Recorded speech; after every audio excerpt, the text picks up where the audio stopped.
नित्यानन्दं परमसुखदं केवलं ज्ञानमूर्तिं द्वन्द्वातीतं गणदशं तद्वमस्यादिलक्ष्यम् एकं नित्यं विमलमचलं सर्वधी साक्षिभूतं भावातीतं त्रिगुणरहितं सद्गुरुं तं Namami.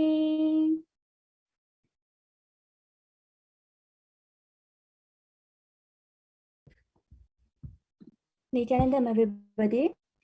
On behalf of Kailasa Nation and with blessings of the Supreme Pontiff of Hinduism, Jagat Guru Mahasannidhanam, His Divine Holiness Bhagavan Nithyananda Paramashivam, we welcome each and every one of you to this panel discussion. Today, November 20, is World Children's Day, as declared by the United Nations. We have on this panel delegates of Sri Kailasa Nation, Ma Mahakatitananda, Ma Swatantra Priyananda, and myself, Ma Vijaya Priya Nithyananda, and our esteemed guest panelist, Miss Emmy Stubing, CEO of the Zebra Child Protection Center, as well as Miss Emily Murray, Miss Brooklyn Mondo, and Miss Kimberly Clark from the Zebra Child Protection Center, as well as Ma Divya Jain, and the Acharyas of the Nithyananda Gurukul, Ma Stephanie Tangatan, Ma Tityana Lidvyak, Ma Nitya Lalitambikananda, Ma Devi Shula, Ma Bhakti Vasyananda, Ma Nitya Shraddha Rupananda, and Shri Shanti Das. Welcome each and every one of you.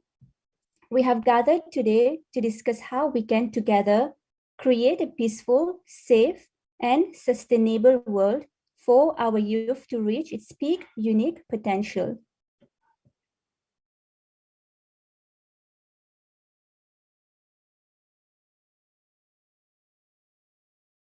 Who is the Supreme Pontiff of Hinduism, Bhagavan Nithyananda Paramashivam?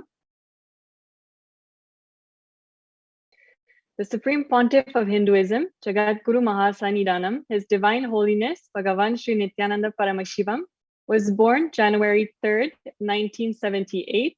The Supreme Pontiff of Hinduism is the reviver of Kailasa, the ancient enlightened Hindu civilizational nation. The Supreme Pontiff of Hinduism is the 1008th incarnation of Paramashiva as per Hinduism, recognized by his predecessors who are enlightened masters and adepts. The Supreme Pontiff of Hinduism has made the science of power manifestation, yoga, and temple-based universities available for humanity. The Sovereign Order of Kailasa, led by the Supreme Pontiff of Hinduism and Nityananda Order of monks, nuns, and Hindu diaspora, are working for global peace and to give superconscious breakthrough to humanity. The Supreme Pontiff of Hinduism was ordained the 233rd Guru Mahasannidhanam Pontiff of Kanchi Kailasa Sarvanyapitam Tondai Mandaladinam. He is the 203rd Emperor of the Surya Vamsa Surangi Samrajam. He is the present 293rd Jagat Guru Mahasannidhanam Pontiff of Kailasonnata Shyamalapita Sarvanyapitam. The Supreme Pontiff of Hinduism is also the present Mahamandaleshwar, the supreme spiritual head of the Nirvani Akada, which is the largest apex monastic order. He is ordained the 1008th Acharya Mahamandaleshwar, the head for all spiritual leaders of Atal Akada, the ancient apex body of Hinduism. He is the present 23rd Guru Mahasannidhanam of Dharma Mukti Swargapuramadinam, and the Supreme Pontiff of Hinduism is the incumbent Emperor of Surya Vamsa Surangi Samrajam Kingdom. And he was elected as the Supreme Pontiff of Hinduism in 2015 by a congregation over 1,000 Hindu leaders, pontiffs, and spiritual leader of the 2 billion Hindu diaspora worldwide. And for the past 27 years of his public life, the Supreme Pontiff of Hinduism has sincerely worked to provide an enlightened ecosystem for communities all around the world. He has inspired over 30 million Hindus to revive the non-violent-based enlightened ecosystem. The Supreme Pontiff of Hinduism has launched the Minutes for Peace meditation in 2003, and since then, over 4.3 billion minutes in meditation have been recorded. The Supreme Pontiff of Hinduism has also launched the No Hungry Home Project, and 1 billion free meals have been served globally since then.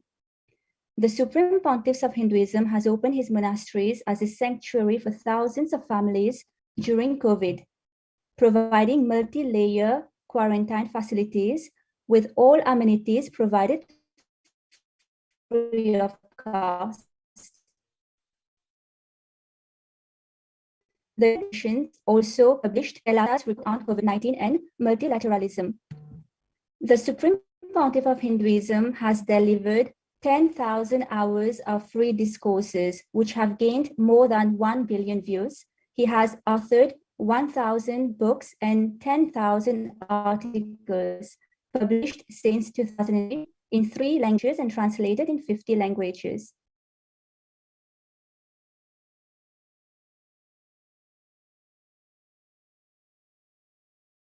In 2003, the Supreme Pontiff of Hinduism founded the Nithyananda Hindu University, the world's largest Hindu university with over 1,165 million enrollments, over 2,700 courses with over 450 extended campuses in over 150 countries, and over 10,000 hours of spiritual discourses on ancient, rare scriptural manuscripts.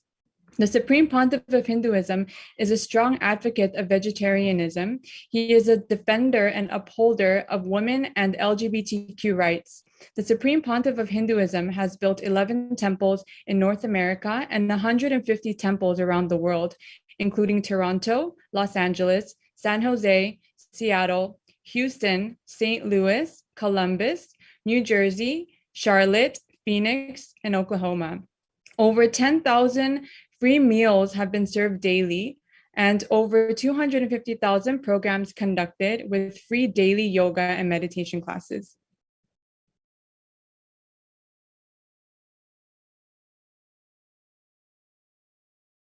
We are gathered here today on the occasion of World Children's Day, which was previously known as Universal Children's Day as defined by the United Nations in 1954. November 20th is also an important day in history because in 1959, the United Nations General Assembly adopted the Declaration of the Rights of the Child. It is also on this day, November 20th, in 1989, that the Convention on the Rights of the Child was adopted by the UN General Assembly. On this day, nations all over the world, including Kailasa Nation, promote international togetherness, awareness among children worldwide, and improvement of children's welfare. And that is why today we have gathered from various parts of the world, from the United States, from Canada, France, and Switzerland, to discuss how together we can create a peaceful, safe, and sustainable future. And so when we think about this, how to create a safe and supportive environment in which each child can flourish and reach the peak of his or her potential, we realize that this goal can only be achieved through the collaboration of various actors who are involved, whether directly or indirectly, in raising and taking care of our youth. So this means that mothers and fathers, teachers, nurses and doctors, government leaders and civil society activists, religious and community elders, corporate moguls, and media professionals, as well as, of course, young people and children, should come together to share how together we can manifest this reality and make it relevant for each community, society, and nation. And as per the ancient sacred scriptures of Hinduism, the Veda Agamas, the power of creating the reality as we want is a science. It is the science of power manifestation, the science of manifesting Shaktis. We will share a beautiful Shastra Pramana. from Vijnana Bhairava Tantra, Sutra 113, Tarana 87. Fix your gaze without perceiving, immediately experience oneness and express powers. Sampradayamimam Devi, Shrinu Samyak Vadamyaham, Kevalyam Jayate Satyo, Netrayoho Staptamatrayoho. O Devi, listen to this sacred tradition. I shall reveal it to you vividly, completely. Just keep your eyes completely wide open. Do not see or perceive anything. By simply keeping it fixed with a steady gaze on the reality within. By this, the state of aloneness, the oneness that expresses as extraordinary powers and experiences will occur immediately.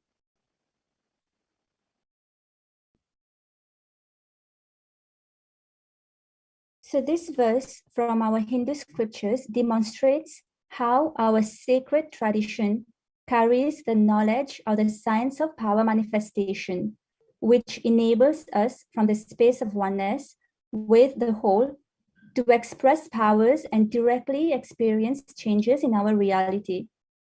Despite being from various backgrounds and coming from different parts of the world, it is safe to say that we all share a common vision of creating the best Vatavarana, which means environment or atmosphere in Sanskrit, for our youth to expand, thrive, and become responsible and enlightened leaders.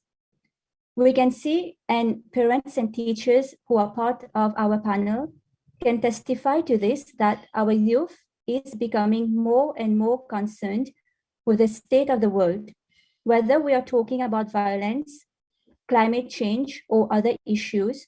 Our youth wants to be part of the solution, a peaceful and sustainable solution. This can happen through the science of power manifestation, as revealed by the sacred Hindu scriptures, the Vedas and Agamas, and revived and shared with the whole world by the Supreme Pontiff of Hinduism, Bhagavan Nithyananda Paramashivam.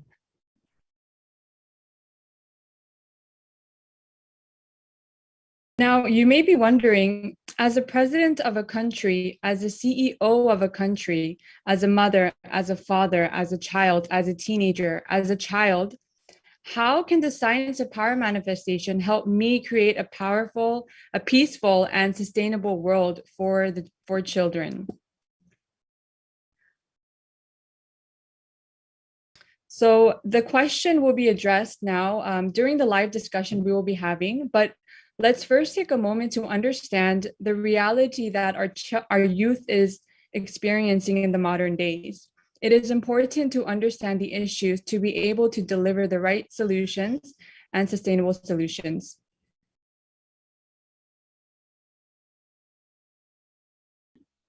What is the state of the world today? Infanticide, which is the act of deliberately causing the death of a very young child under 1 year old.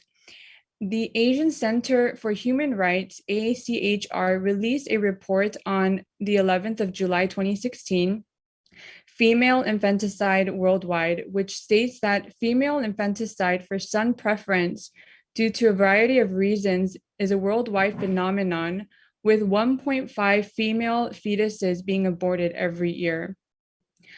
Next, we have malnutrition deaths. According to the World Bank, 69 million children worldwide suffer from malnutrition. According to the UNICEF, nearly half of all deaths in children under the age of 5 can be attributed to undernutrition, resulting in about 3 million children deaths a year, which mostly occur in low and middle income countries. In terms of exploitation of children on the streets, in 2003, UNICEF estimated that there were at least 100 million street children, often called hidden children, in the world. A study conducted by Save the Children in 2013-2014 on street children in 4 cities, with a sample size of 4,224 children, found that 90.6% of the children surveyed reported that they faced risks on the street in the form of threat to limb or life, police harassment, parental abuse, and sexual abuse. Recent studies across countries show that in all parts of the world, most street children have experienced intra-family violence and come from fragile families located in poor income neighborhoods.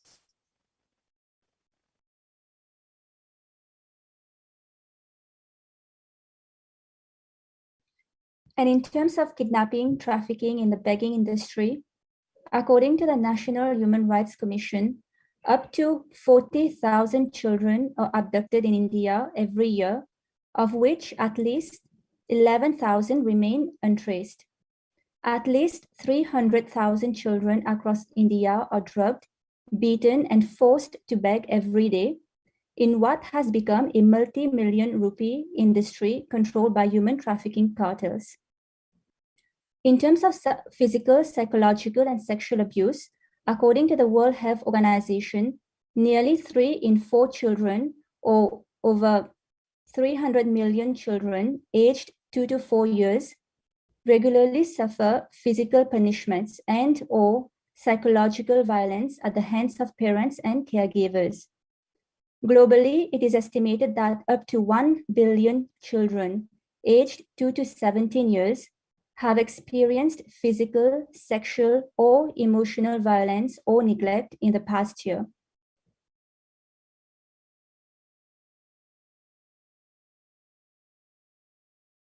Next, lack of access to education or substandard education. According to the UNESCO Institute of Statistics, about 258 million children and youth were out of school for the year ending in 2018. The total includes 59 million children of primary school age, 62 million of lower secondary school age, and 138 million of upper secondary age. 53% of them are girls. By UNICEF. And next is mental disorders, depression, suicide.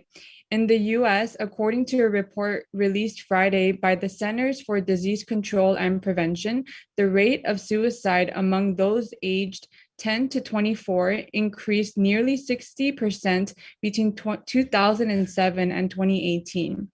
The rise occurred in most states, with 42 experiencing significant increases.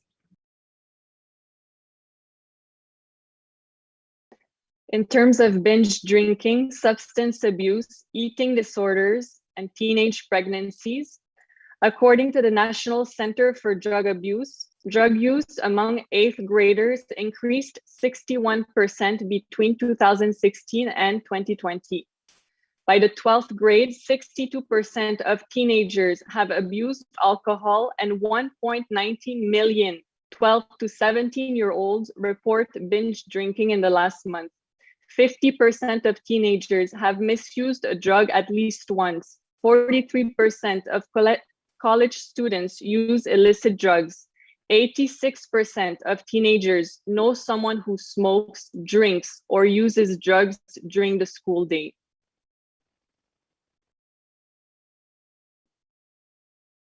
Next is cyberbullying. About 37% of our young people between the ages of 12 and 17 have been bullied online. 30% have had it happen more than once, and about half of LGBTQ+ students experience online harassment, a rate which is higher than average. So throughout the world, on behalf of the Zebra Child, throughout the world, various organizations are committed to the common vision of supporting our children and youth so that they can flourish and reach the peak of their potential. And today, on World Children's Day, November 20th, Kailasa is delighted to welcome the Zebra Child Protection Center, located in Edmonton, Alberta, Canada, to share about their mission, which is to serve children and youth who have been impacted by abuse, supporting them through the justice and healing process with a continuum of multidisciplinary resources. We sincerely thank Mrs. Amy Stubing, CEO of the Zebra Child Protection Center, as well as Miss Emily Murray, Miss Brooklyn Mondor, and Miss Kimberly Clark for creating this short video we're about to watch. Child Protection Center. On behalf of the Zebra Child Protection Center, we would like to express our gratitude to the Supreme Pontiff of Hinduism and Kailasa for hosting this panel discussion on World Children's Day, bringing dedicated organizations, communities, and individuals together to discuss how we can create a peaceful, safe, and sustainable future for children around the world. We look forward to learning more about Hinduism and about the authentic Hindu education system. Next, my colleagues Brooklyn Mondor and Kimberly Clark are going to share a little bit more about the Zebra Child Protection Center. Thank you. The Zebra Child Protection Center is our community's response to child abuse. Since 2002, the Zebra Center has been committed to keeping children and youth in our community safe, and we aspire to create a future where every child and youth is heard, respected, and safe from abuse. We can't do this important work without the support of our caring community members. In 2002, 2,844 children and youth shared their story in a safe place where they were heard, believed, and supported. We work closely with our multidisciplinary partners to create an individualized support plan for every brave child and youth that comes through our doors. We are committed to being with them through the investigative, judicial, and healing process. Before the Zebra Center existed, a child or youth who had experienced abuse would be interviewed at police headquarters. Each time, telling their story becomes more and more difficult. Now, there is the Zebra Center, which is a place that welcomes children, youth, and their families who have experienced abuse from the moment they step off their elevator with a child advocate, alongside every step of the way to provide support and resources. Giving children and youth a voice builds resiliency. We see it every day. Children who have experienced abuse begin to heal, and their strength shows so often through laughter echoing through the hallways, their courage as they tell their story, and even the jokes or stories they tell us while they play or color. You may wonder why we are called the Zebra Child Protection Center. In the wild, when danger appears, zebras form a protective circle around their young. The Zebra Child Protection Center works the same way, bringing together a community of professionals to provide a continuum of support through the entire disclosure, investigative, judicial, and healing processes with customized care for each child, youth, and their family. We all have a role to play in building safer and stronger communities. It is our legal and ethical duty to report child abuse, which means being able to recognize signs of abuse and to speak up for children who haven't yet found their voice. Our community comes together to raise awareness and donations for our center, which is crucial to helping us share our message and is crucial to the support we can provide to children, youth, and their families.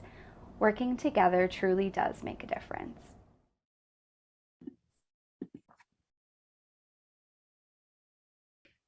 Now, we must also remain aware of the many aggravating factors which can make a distressed youth tip over the edge and enter into destructive behaviors, whether to himself, herself, or to others.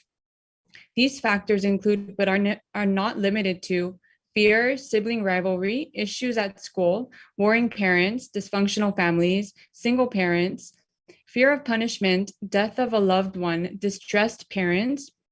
And what we have spoken about, this is not even an exhaustive list of the violence done against children worldwide, but it clearly shows that change needs to happen urgently. I've seen many times. Yes, so before entering into today's discussion with our esteemed guest panelist, we'll be watching a short video in which the Supreme Pontiff of Hinduism explains what a golden childhood truly is.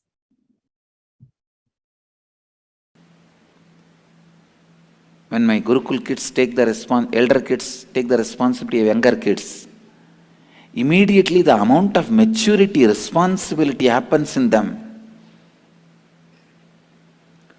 That responsibility brings so much maturity.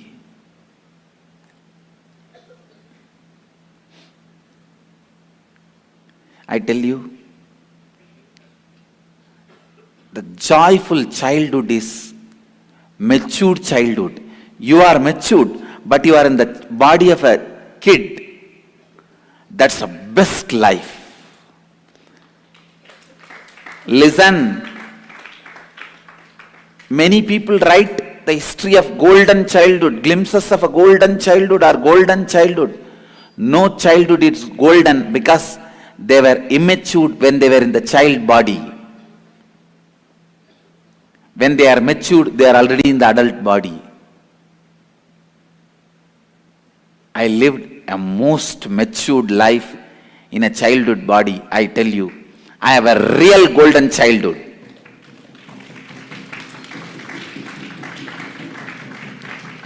Golden childhood is child body, matured being. When a matured being lives in a child body, that's the golden childhood. You will be as innocent as kids, as enlightened as more than any adults.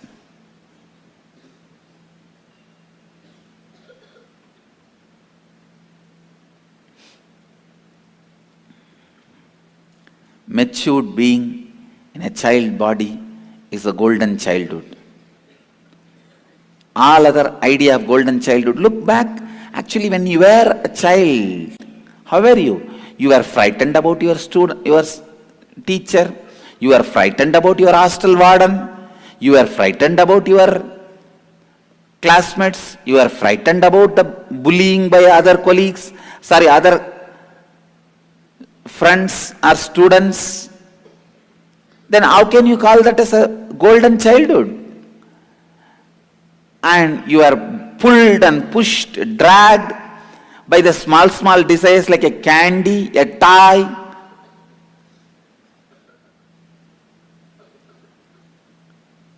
You have so much of incompletions when you are a child. How can you call that as a golden childhood? No. Matured being in a child body is the golden childhood. That is golden childhood. I tell you, I had golden childhood. I am giving the authentic golden childhood to my kids in the Gurukul.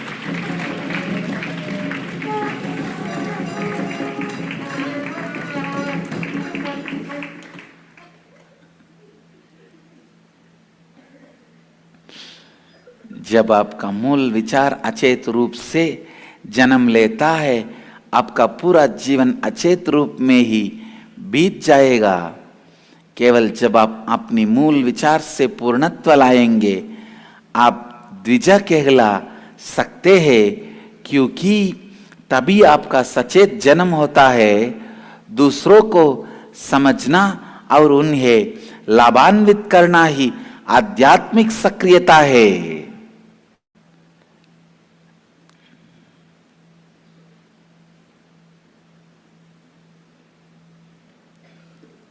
Even if you carry one powerlessness, your life cannot be called as golden. The normal kids have so many powerlessness. If you look back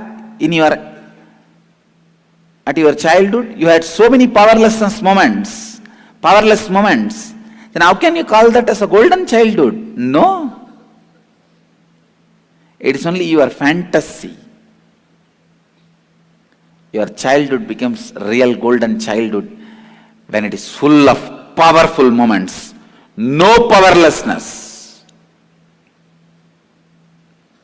And I give this as a command to all my Gurukul kids. Understand? No powerlessness any moment of life. Okay? No powerlessness.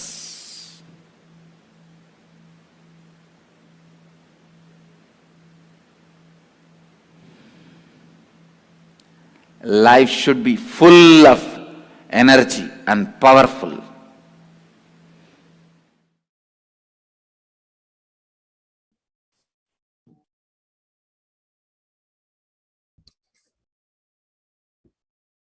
such a beautiful video. So the beauty of the Vedic education system and its science of power manifestation, which is being revived on a grand scale by the Supreme Pontiff of Hinduism, is that it is rooted in one of the fundamental principles of Hinduism, ahimsa paramo dharmaha. Non-violence is the highest virtue.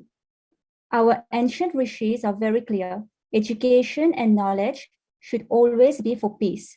That is why before any Gurukul class starts, the Shanti mantra, the peace declaration, is chanted. From this context of peace, power manifestation is used by the initiated children, the adolescents, and also by the adults to create a peaceful, safe, and sustainable future for children. We now wish to give an experience to our viewers by playing a short video in which the Supreme Pontiff of Hinduism, Bhagavan Nithyananda Paramashivam, will be guiding all of us into reciting the Shanti mantra. We invite everyone to chant along.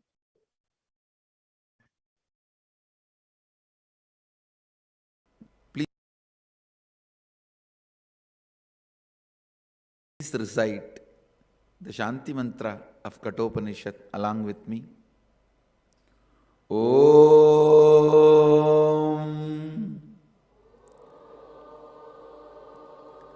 Sahana Bhavatu Sahanau Bhunaktu Sahaviryam Karavavahai Tejas Vinavaditamastu Mavit Vishavahai Om Shanti Shanti Shanti. This verse explains the context of Gurukul. Listen. This verse explains the context of Gurukul. Gurukul means, the literal meaning of the Gurukul is Guru's home. Please understand, in the Hindu tradition, family is the nucleus. You demolish any thousands of number of temples, you burn any thousands of number of scriptures, as long as the family system is alive, we will stand back. We will come back. Because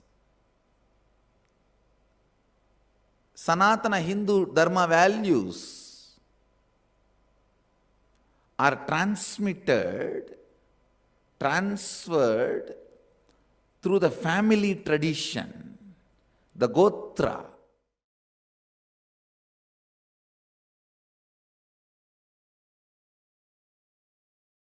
Now that we all had this amazing opportunity and blessing to recite the Shanti Mantra along with the Supreme Pontiff of Hinduism, we are going to enter into this very exciting portion of the program, which is the panel discussion. And again, today we have many esteemed guests with us, and we will be basically sharing about how together we can create a peaceful, safe, and sustainable future. And our first guest panelist is going to be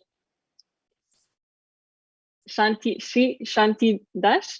And the Supreme Pontiff defines education as, education means constantly breaking your impossibilities, making all the best possibilities manifest.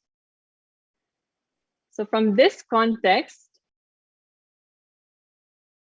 as beautifully explained by the Supreme Pontiff of Hinduism, The ancient Vedic education system is designed to awaken higher consciousness in each child, thereby leading him or her to manifest his or her highest possibility. Sri Shanti Swarup Das, as the father of 2 children and as a Nithyananda Igurukul Acharya teacher, could you please share and expand on the roots of the Vedic education system and share about the role of the Guru in the transmission of knowledge? Thank you, Ma. Thank you, Ma, for giving me the opportunity to be part of this discussion. Sure. As we discuss about Vedic education system, in essence, we are talking about Gurukul education system. And for time immemorial, this is the only education system that was known to Hindus till 1800s. So this education system was very much in practice about 150, 200 years ago by maybe about, if you look at India, maybe about 30% of the total population of the planet, 30 to 40% of the total population of the planet. So it is very much, it was a mainstream education system. That is how authentic it was. And in this education system, every child is given the means to achieve his or her possibilities in a very fearless way, because the essence of the education system starts with a sacred understanding of the you are the celebration of cosmos. So you are the existence that you're celebrating yourself. So there is no external thing that you have to fear about. So that is the essence it starts from. So that is what is ingrained into every child that goes to this education system. That brings a complete completion in him. So when he is completely fearless, whatever is manifesting out of his comes out of that fearless joy. And just to give you an example, today I just read an article. I just came across an article. One of the Susruta is one of the premier institutions in Australia. They declared Susruta as a father of medicine. Susruta is a 10,000-year-old rishi, father of surgery. He's declared as father of surgery. He's a 10,000-year-old surgery. And Susruta was maybe 10,000-year-old back. He was a rishi who is attributed to the father of the surgery. That is the kind of individuals Gurukul produces. And if you go back recently, you will find a lot more instances. Aryabhat, the father of calculus, that you can think of. He also went through the same Gurukul education system. And in the Gurukul education system, as we discuss it, Guru, as Swamiji, as supreme point of Hinduism, just recently mentioned one of the video clips that we are watching, it is the Guru's home.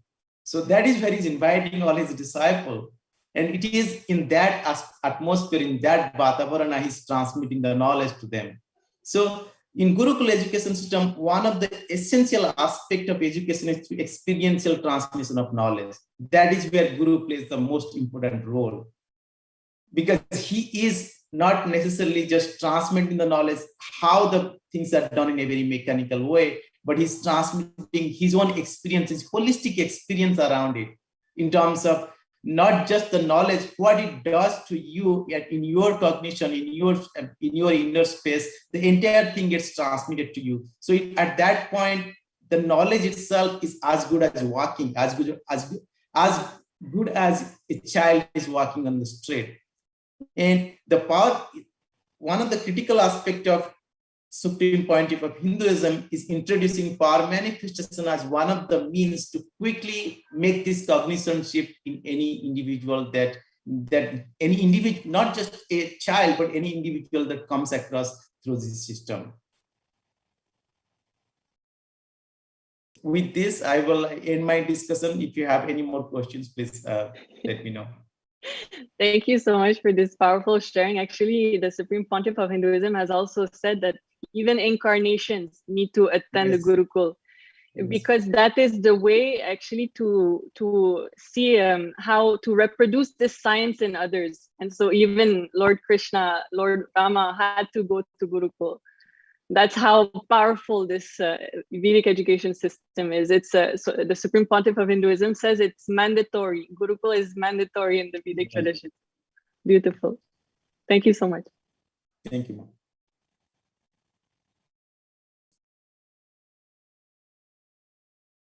So the next question is to Ma Stephanie. The power of creating a conscious will to manifest the reality as we want is a science of Hinduism. Nithyananda Ma Stephanie.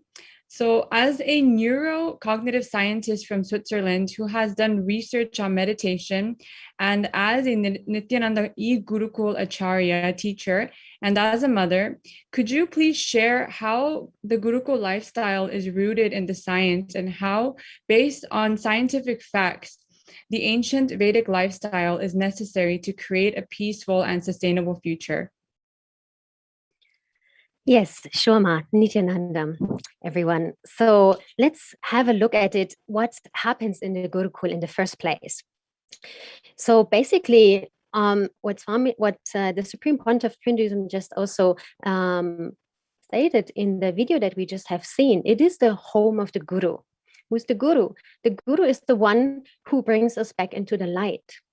And being in the home of the Guru means that we are connecting with our highest potential, with the highest energy, and with the highest expression of ourselves. So for the Gurukul by itself, and in the context of sciences, it means when we look at the different practices that we have in the Gurukul, for example, yoga, meditation, puja, lots and lots of powerful cognitions. Of course, the power manifestation, which was mentioned already, which is an essential part of the Gurukul, and being initiated and guided and supported by an enlightened being. This is something that is very, very crucial and important at this time. And it is it's the only way for us to survive on this planet, to connect with the divine and to express this here on planet Earth. So when we look at it, what happens in the Gurukul and what it means scientifically, of course, the whole Vedic science is the oldest science on this planet. And the nowadays science is just grasping and starting to understand what this science that has been on this planet for thousands and thousands of years is capable of. So let's look at the different aspects. I mean, there is a lot of research in the yoga and meditation field out there. When you just look at the common scientific platforms like PubMed, if you search for articles, you find immediately just with the word meditation, over 8,000 articles. You find over 6,000 articles about yoga research. There is a lot out there already. And so we know already, and science have shown many times and times again that meditation and yoga is good for us. And of course, also good for our kids. So, but what comes on top of that in the Gurukul, it is the connection to the Guru. And it is the connection to the divine energy and to our highest potential. So as Shantidas just mentioned, and we have heard before, to create whatever we want is our highest potential. To be whatever we want and what our highest potential is the highest expression that we can have. The Gurukul supports that in many, many ways. So one of the essential is, of course, the connection to the Guru. And this we practice in the Gurukul through many ways, through the power manifestation by itself when the divine flows through us. Scientifically, we would look at, of course, first of all, the body, the brain, and maybe the energetical system. And science could show that the initiation by a master leads to a huge flood of energy through the whole body and into the brain, which is the awakening of the Kundalini Shakti, the cosmic energy. when this floods the brain, all sorts of parts of the brain get awakened, and they also come into their highest or higher potential. So many parts of the brain get awakened, healing energy floods the whole body, and we come into our potential. The DNA gets awakened, and many studies have shown that also. So there has been done some research also in the programs that the Supreme Pontiff of Hinduism has conducted, the Inner Awakening programs, for example. There have been many studies and research done in that direction that it could be shown that the brain really gets activated, the DNA gets initiated and also activated more. There is the so-called telomeric activity, for example, that gets awakened, that basically keeps us young, and also the mitochondrial activity. This is the parts of those are the parts of the cell that have to do with energy supply. So the mitochondrial activity also increased through initiation and the power manifestation and the programs about 1,000% and more. There are many other studies that have been done also on the kids of the residential Gurukul, the adolescents, that could show that not only the memory increases significantly, and they have a huge capacity in the range of geniuses, but also that like other components in the behavioral scale, psychological things, many parts have improved. And like those in the management field most probably have these terms like very like prominent, like for example, the delayed gratification. They had a huge increase in that scale as well. So it could be shown not only through the programs that the Supreme Pontiff has conducted throughout the decades, but also through research that has been done on the Gurukul kids by itself, that the system, the Gurukul Vedic system, and the practice that is conducted there, and practice, that it shows a overall change in the body. Healing is happening. The brain gets activated. The dominant parts get activated. It leads to higher thinking. For example, the frontal cortex, the prefrontal cortex, and those areas that are connected to higher thinking, they get more activated. And other parts of the brain decrease in activity, like the parts that are connected with fear or other things. And like beside all these beautiful findings, nevertheless, what happens also for the kids, they become so empowered. And this, I say as a Gurukula Acharya and also as a scientist and as a mother, the kids become so alive and so activated, so life positive, so healthy, so powerful, that they know they can manifest whatever they want. And I think this is one of the crucial parts that we see in other education systems, that the kids are like so depressed and they cannot do what they want, and there's a lot of frustration and all of this. What happens in the Gurukul, the kids really start to become alive and to do whatever they want. There are even some testimonials out there where the adolescents have connected with roses, with flowers that have thorns. And as soon as the Gurukul kids, the adolescents, have connected to these plants, these flowers, with their really blissful and calm energy, the roses have thrown their thorns away. So, and with all this, we are influencing our surrounding, and also research that has been done on water, for example, water crystals. You most probably know about the research, the Emoto research, where Emoto, a scientist, had investigated the water crystals, for example. Just only speaking positive or negative words, things in a positive energy or way or a negative way, influence the water crystals. And we are like out of 80-90% of water. If that doesn't have an impact when some teacher screams at us in a negative way, or when a teacher supports us in whatever we want to express in our creativity, in our highest potential, and so on. This is what we are doing in the Gurukul. We're supporting the kids in all these dimensions. And actually, we are just the channels for the Supreme Pontiff, who is there as an enlightened being and is working through all of us.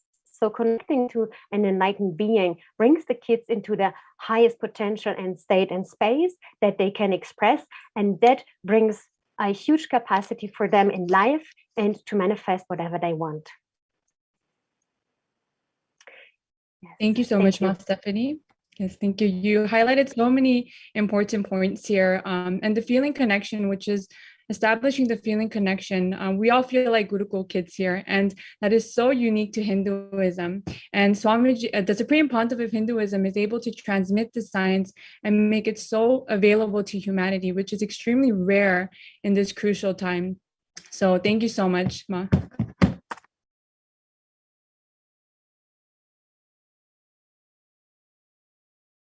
Yes.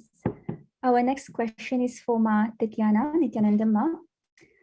As a primary school teacher from Calgary, Alberta in Canada, as the Nithyananda Gurukul Acharya, and as a mother, you have had many opportunities to witness and experiment with various education methods, and you're able to directly witness its impacts on children on a daily basis. What is, in your opinion, the importance of specialization of the Gurukul education system as opposed to generalization, and how does it impact children and the world? Nithyanandam, thank you.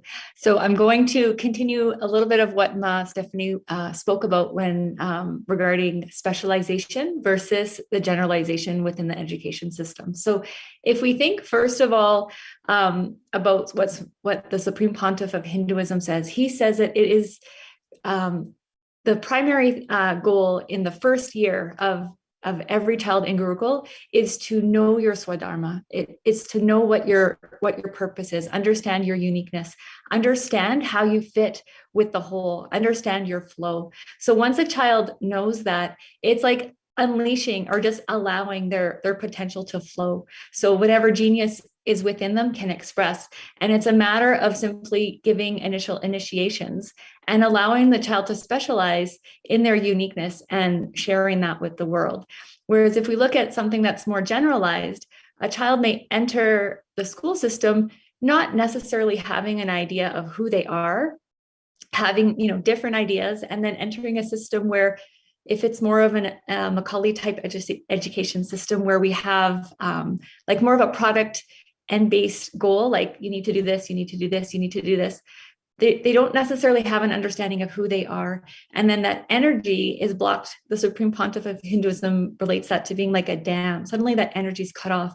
And so, they don't necessarily experience or express that vibrant energy, that creativity. And then what I witness as a mother is as they're going through the education system, they don't have that understanding of who they are. Suddenly they're in high school or going into university and they don't know. They don't know what to do. They don't know what's next. They don't know to turn in. They don't know that they have, that power within them, that power of manifesting. And like Swamiji says, you can update the download if you want to, manifest or create or specialize in something else.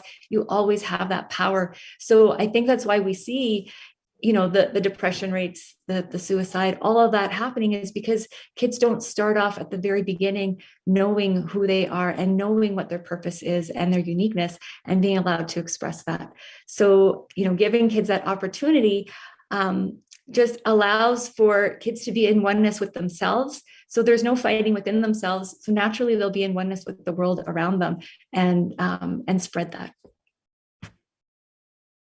Yes, Ma, what you shared is very important. And if every child could receive this education, Gurukul education system, which is what you are doing and the panelists here are doing, even though they are not able to physically attend the Gurukul, but through the online e-Gurukul, they are able to receive the initiation of the Supreme Pontiff of Hinduism. And they are able to be empowered into So even though, they may be attending the normal education system, but at the same time, they are being empowered with the initiation and the Vedic education and, the powerful cognition. So what you guys are doing, running the e-Gurukul is really, really important. And, we thank you all, so much for running the e-Gurukul.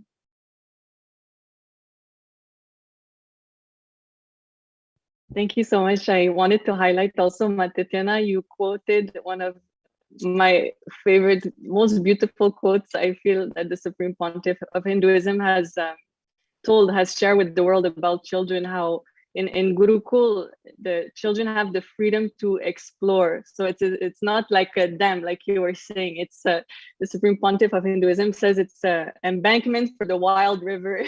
Like Ma Stephanie was saying, the activation becomes so intense to the initiation of the Guru, and that energy is allowed to express under the guidance of the Guru, which allows the child to reach his or her highest possibility. Thank you so much. Our next question is for Ma Lalitambikananda.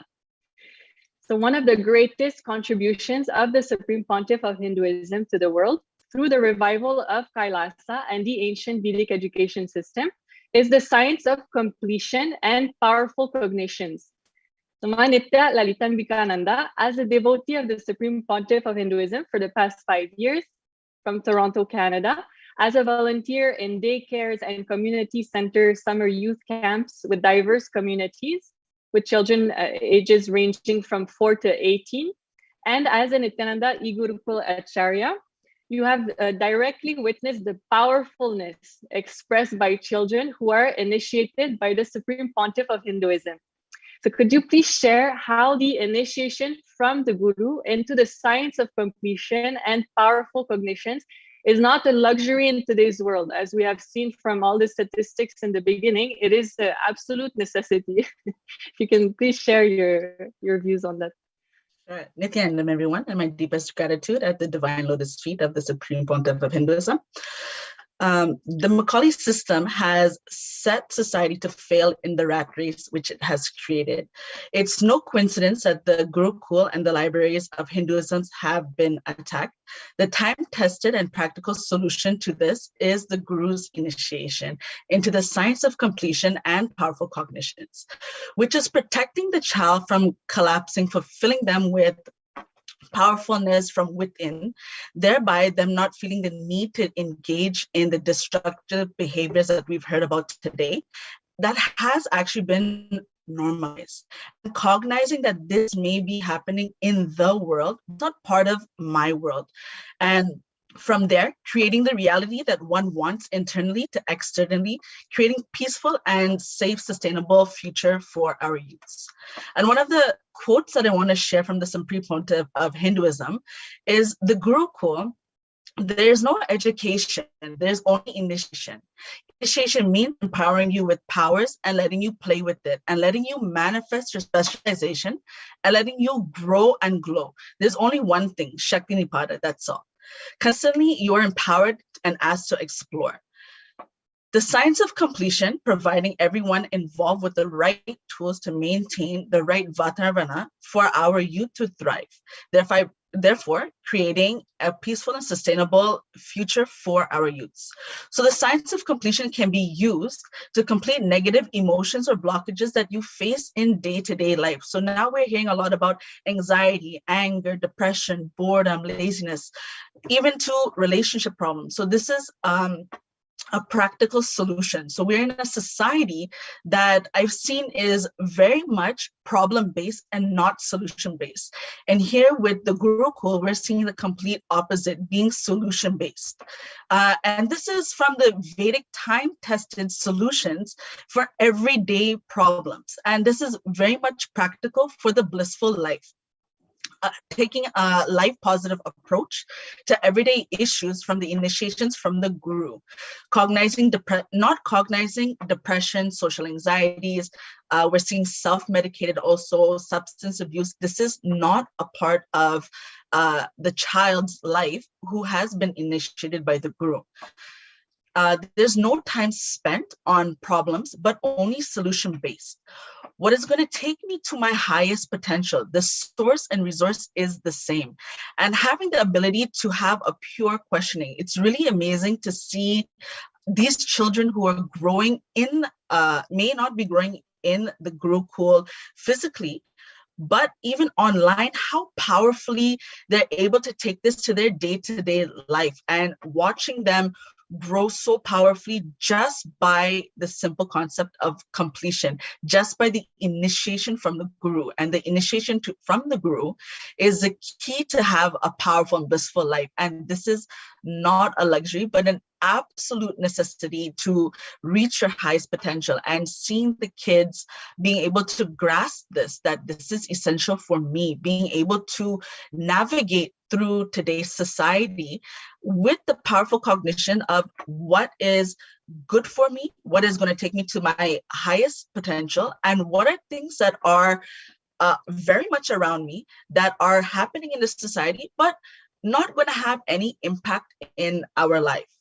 And just want to use one of the examples of one of the children recently, looking at further education and the society that they have to be in, and trying to make a decision of what is the best education for me? What are the pros and cons? And it was really amazed to hear one of the children share with me that I noticed in the first year in one of the top, what is considered one of the top schools, they're having, after their first year, their marks are dropping and they're not able to sustain what they've come into. And some of the problems were this depression, anxiety, self-medicated substance abuse.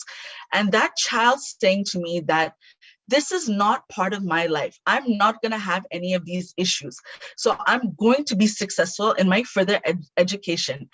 It is amazing to hear a child, as much as, we're hearing the Supreme Pontiff of Hinduism teach us, and it might just sound as a concept, but practically these children are using the initiation and powerful cognition in their day-to-day life, and watching them live this blissful life.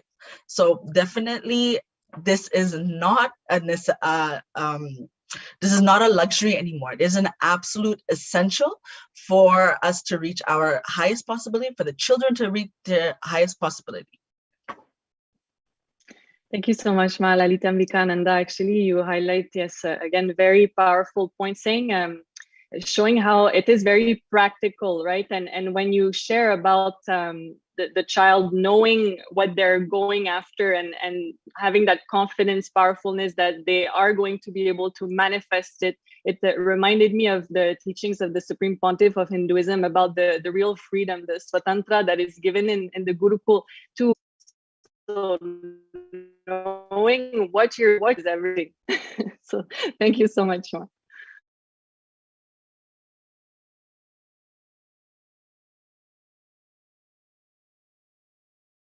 So the next question for Ma Bhakti Vasya. Another unique aspect of ancient Vedic education system is a traditional 64 Vedic arts, which are integrated into the Nithyananda Gurukul curriculum. Ma Nitya Bhakti Vasyananda, an ordained Nithyananda Yoga Acharya from Texas, USA, educated in the deities, carving deities, doing deities in clay, or painting the deities.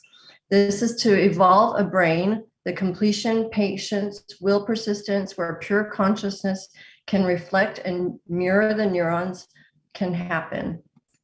And this is exactly what the children get to experience during any of these 64 Vedic art classes that the Gurukul hosts for children, such as I have enjoyed being able to host with the children the deity sculpting classes, giving them a hands-on opportunity. When the children come in to Gurukul, they are immediately enveloped into the warmth of the Guru, as we have all stated here today, how it is coming into his home, coming into his space of oneness. We are immediately wrapped in his hands into the most safe space in a time in society when the children are at so much troublesome risks in the outside world. The Gurukul gives them the space where they are able to come and be their most powerful and have it become actually parts of them through their creation, through the visualization that they manifest into the different Vedic arts. It actually is a constructive play that becomes the appetite for them to be the genius that they are, that they is their highest possibility. It gives such a feeling of bhakti through the children. They develop that feeling connection to the guru and to the different arts that they are manifesting powers through. The power manifestation happens during that time also. It becomes a time when the brain is able to reconstruct through a healthy circuitry through the power manifestation, the mirroring of the neurons through that space of oneness with the Supreme Pontiff of Hinduism allows the young brain to grow in such a healthy and strong dynamic that the children just are not having that opportunity in the outside world. This is something that they are developing, that deep feeling connection to the divine. And that is such an important part of today's life. All the things that we've discussed with the children having the yoga, the puja, all the different aspects that the children are experiencing with the Sanskrit alone that is instilled through all of these rituals and practices is scientifically proven to have an effect upon the brain that will allow the highest potential to happen to any individual. So all the different arts that have been experienced, the children absolutely love to do as well. It is a temple lifestyle that they are learning through the play, through the different activities that they are allowed and given the beautiful space to do. So it's just the perfect setup, Vartavana, the atmosphere for them to have that right circuitry for the power manifestation in life, which is practicing and living the life of enlightenment.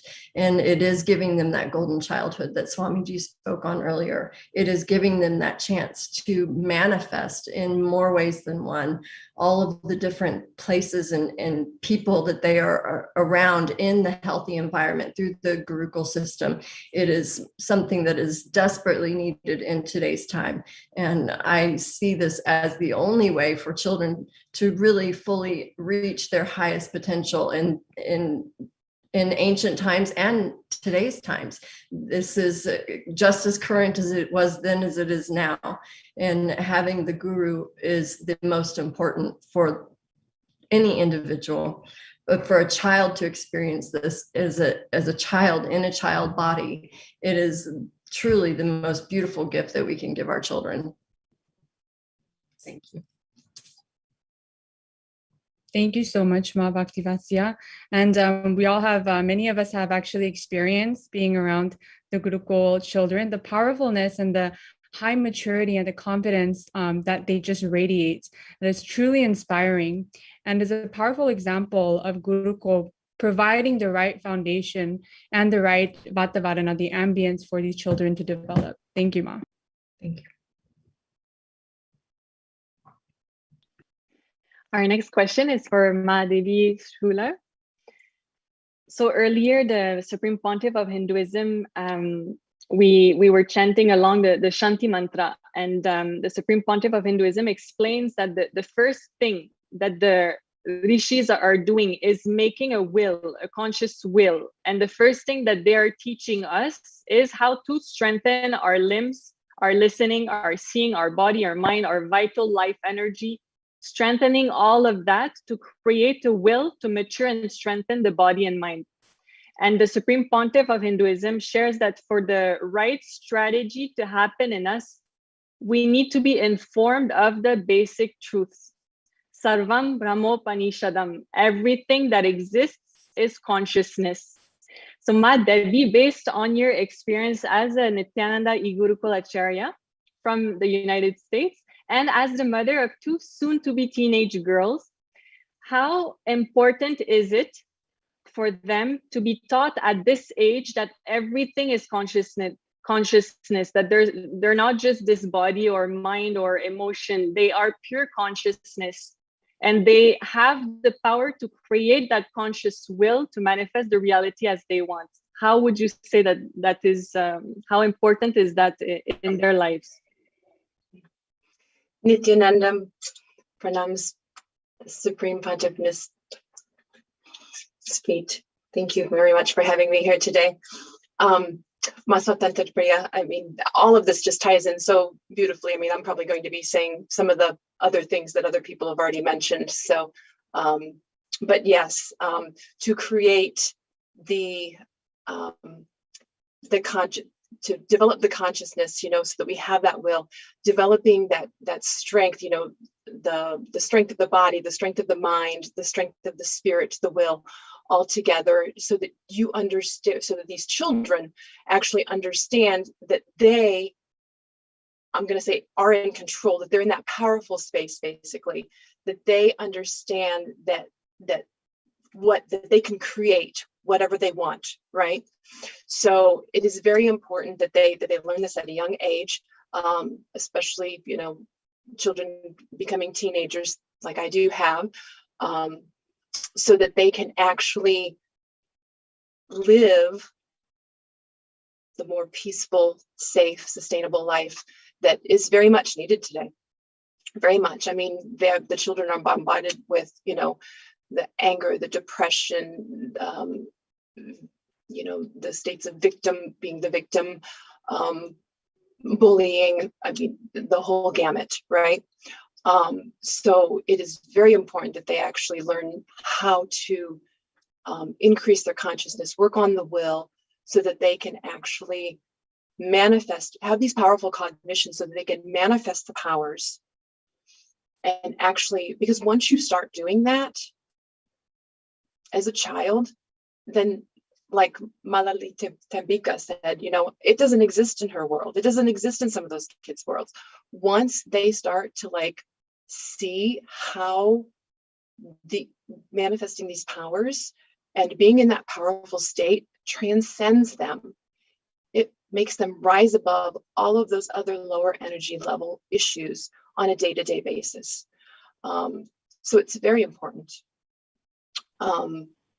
You know, we do that through the puja, the yoga, you know, or, you know, anything else to strengthen the body, to strengthen the mind, you know, reading the Vedic scriptures, the chanting, you know, the list goes on and on. I mean, the Vedic arts even, you know, being creative, you know, because that's a dimension of it as well, correct? So the whole Gurukul system that the Supreme Pontiff of Hinduism has provided for society, and not just him, there are other ones as well, correct? But the whole Gurukul system is just such a beautiful, beautiful Vatavadana. I mean, I sit in on some of these classes with some of these, in the cultural classes specifically, with some of these children, and their space is just so, it's beautiful. It's just so beautiful to like sit there, because they don't think that there's anything that they can't do. So they just create, and you know, I mean, they're natural leaders. You know, I ask, you know, do you want to chant the Guru Vandanam? Do you want to chant the Purna mantra? And I mean, everybody's raising their hand. They all want to unmute, and I mean, it's just beautiful. So thank you so much, man. I wanted to highlight a beautiful point. You're saying that often, you know, children, teenagers are stuck, not just them, adults as well, stuck in this victim mentality, right?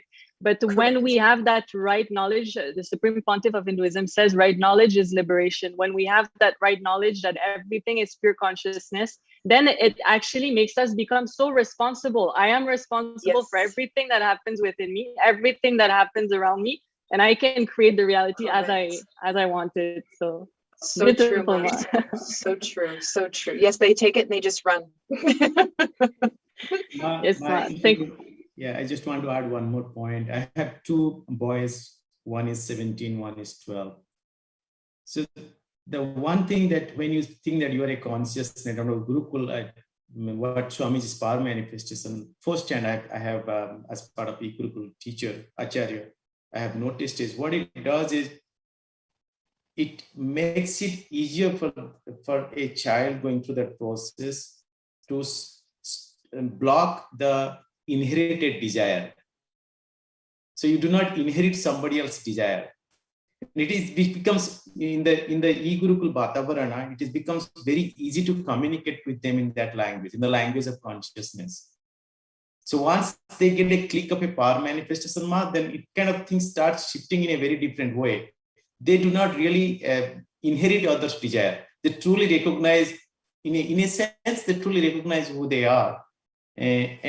So that competition things goes away in them, and then puts themselves in their own control. And that is what essentially power manifestation does in a very small time window. Buddhism says it's a nuclear force. Literally, it is that. It is a nuclear force. And it immediately brings out that cognition shift. Because once somebody experiences that, means I can only talk for myself, I cannot talk for someone else. You can literally see that happening within you. You can literally see that happening I have seen it happening with my young child when I was doing Thank you so much. Thank you. And our next question is for Ma Shraddha Rupa, Nithyananda Ma. So when we look at the state of the world today and what children around the world are going through, as how we've seen in the previous slides, we understand that we need to find a sustainable solution that will eliminate the issues at the roots. So in this context, the Supreme Pontiff of Hinduism is reviving the science of enlightened pregnancy. So Ma Shraddha Rupa, as a certified psychologist, a former Montessori educator who worked with children ranging from the age of 3 to 6 years, and as the House of Representative of the Nithyananda Sangha in France, as Gurukul Acharya and soon-to-be mother, could you share about the importance of the work of the Supreme Pontiff of Hinduism is doing in this regard, not just for Hindus, but also for the whole humanity? Nithyanandam, everyone. First of all, I want to thank you for inviting me to this panel. I am very excited. Thank you so much to all the panelists. It was very, very inspiring. So first of all, I'm going to talk and share my experience about enlightened pregnancy. I am 6 months pregnant now. And the first thing I want to share is that for some women, it can be difficult to become pregnant. And it was my case. I had some psychological obstacles for a few years. And because of the Supreme Pontiff of Hinduism teachings, powerful cognitions, and all the initiations I received, I was able to become pregnant successfully. So this is the first thing, giving the powerful cognition to the women that they can be easily pregnant, that it is natural. This is the first thing I wanted to share with you. Second thing is how much all the enrichings, all the teachings, all the initiation the Supreme Pontiff of Hinduism is sharing with all of us is empowering the body of the woman to be able to hold the space of the pregnancy. Most of the women are having some difficulties, physiological difficulties at first during the pregnancy. And because of this beautiful science of detoxifying the body with, for example, the Panchakriyas, the Nirahara Samyama, the taking Aritaki, taking all the Ayurvedic herbs, is strengthening the body. So today, after 6 months of pregnancy, I had 0 negative effects. zero nausea, zero vomiting, zero back pain, zero stretch mark, zero. Because of this science, such powerful science, which is preparing the body to clean itself and to be more powerful to handle the pregnancy. So this is something very important. And Swamiji, the Supreme Pontiff of Hinduism, is really reviving the Ayurvedic science to strengthen the body. And also, all the teachings from the Sanatana Hindu Dharma are really empowering. For example, completion is really helping to prepare the woman to welcome the newborn with the best mindset. And also it prepares to not be afraid for the delivery. Because I know many women can be afraid of that because especially when it is the first time, and it is my case, it's unknown. So you don't know what is it. So you can experience some anxiety, some fears, all of that. With the teachings of Sanatana Hindu Dharma, all the powerful cognitions, all the initiations, you get so strengthened. You are so self-confident with yourself. And this is the way I feel today. There is no fear. I know my guru is there for me. I know the Shaktipada is there. It means that constantly is empowering me to be very powerful and to not be afraid. And I think many, many women need that because there is so much fear around the pregnancy because many disorders can happen to the baby or to the woman, even during the delivery, many things can happen. So it is creating an atmosphere of fear and anxiety, and it is affecting all the muscle memory of the baby in the womb. So the baby will carry, from the beginning of his life, he will carry these engrams, these negative engrams. And all this science of enlightened pregnancy, Swamiji is reviving, the Supreme Pontiff of Hinduism is reviving, is really helping for the baby to have the best Vatavarana, the best ambience from the beginning itself. And when we have the best Vatavarana from the beginning, after we are so complete that we will be so powerful and we will just manifest our lives. And we will not have to do all that we have to do as adults today, like completing all the patterns, all the root patterns and everything. So this is really the future of humanity. All the humanity need that science of enlightened pregnancy to be able to welcome enlightened beings also, to be able to handle like very high consciousness level of beings on this planet Earth. And we really need this kind of being to raise all the humanity, all the level of the consciousness of the whole humanity. And also the Supreme Pontiff of Hinduism is sharing many powerful cognitions on birth, how it is happening exactly. For example, the fact that the soul is entering into the body at the time of the delivery. This is something very, very important. Can you imagine if all the women in the world understood that, know that abortion could be a little bit more smoothly? I think it could really help them to understand and to go through and to digest the whole experience, I think, more easily with more consciousness, for example.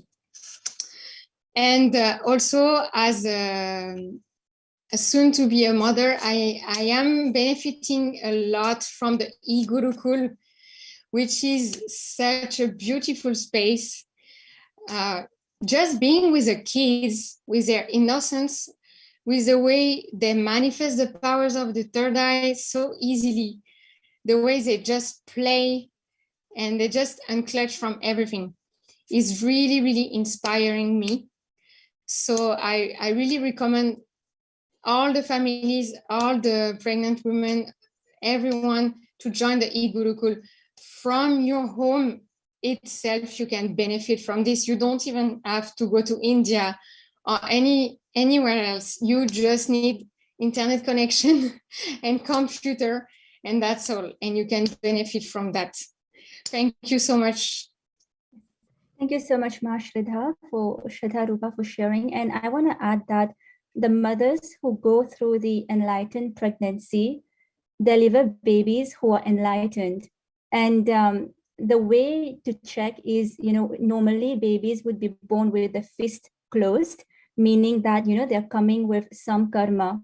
But the enlightened babies, their fist would usually be in some mudra, So this is the way to check. And the enlightened pregnancy is actually something extremely rare because the initiations and the processes that the mother goes through can only be given by an avatar. And the last avatar, Purna avatar, that happened was Lord Shri Krishna 5,000 years ago. And now we have the Supreme Pontiff of Hinduism, Shri Nithyananda Paramashivam. So it's extremely rare to have the enlightened pregnancy. And yes, so everybody, it's very important for, the mothers out there, who wants to get pregnant, to go through the enlightened pregnancy, because this is going to help in raising responsible future, responsible citizens and even politicians, for a sustainable and peaceful world. So thank you so much, Ma, for sharing.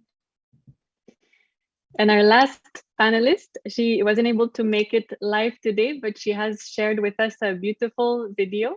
And we would like to thank her, Ma Divya Jain, for taking part in Kailasa's live panel on World Children's Day. Ma Divya Jain is a biotechnologist and the mother of 2 young girls. She converted to Christianity in 2013 and came back to Sanatana Hindu Dharma in 2020. And so we have asked the following question to Ma Divya. Based on your experience and what has been shared today, what is the importance of the revival work of the Supreme Pontiff of Hinduism through Kailasa, and how can the Hindu education system and the Hindu ecosystem as a whole be the solution for a peaceful and sustainable future for children and the world at large? So we will now be listening to Ma Divya's sharing. Next slide. Nithyanandam, everyone. I think a practical example can be the best example. Let me start with my experience of eating unhealthy food, and because of which I developed bloating and gastritis and many other problems. I decided to go on greens, salads, native grains, lot of water, eating and chewing my food properly. All of it helped in subsiding my problems of gastritis and bloating. But due to the routine, I went back to unhealthy habits of eating, and eventually all the problems came back. Then I decided to revive the healthy eating habit. So the combination of knowledge and direct experience is the most powerful thing. Similarly, as the healthy food is needed for body, for soul and mind, we need knowledge. Knowledge is the most powerful food for soul and mind. The healthy education of Gurukul needs to be revived, as it teaches moral ethics and practical implementation. The knowledge is directly taken out from Shastras, and that is what is being taught at Gurukuls. The Shastras as Ved, Upaved, Upanishad, Aranyakas, Brahmanas, etc. So if this knowledge is being taught, that becomes most practical and most efficient solution to create great human being by inculcating the good knowledge for the mind, body, and soul, and that creates a great society and a great asset to humanity. Now, if we see that right now in today's age, there are so many problems with the society, right? Rapes, murders, infidelity, porn viewership, stealing, lying, deceit, what not is going on. What is the solution to all of this? The Macaulay education, it is not based out of Shastra, it's not based on Shastra education, and that is what it lacks. It lacks the truth, it lacks that cosmic truth, the cosmic principle, and that is why it is failing. It is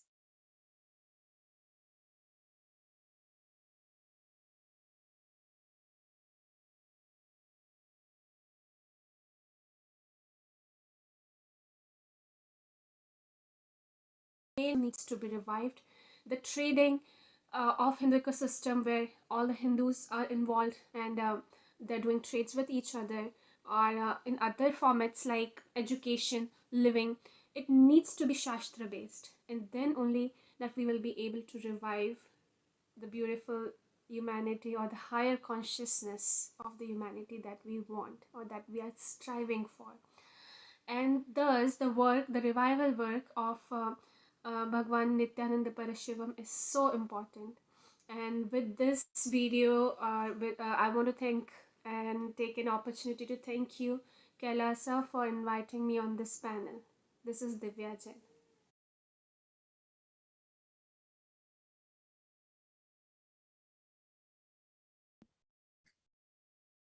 Yes, thank you.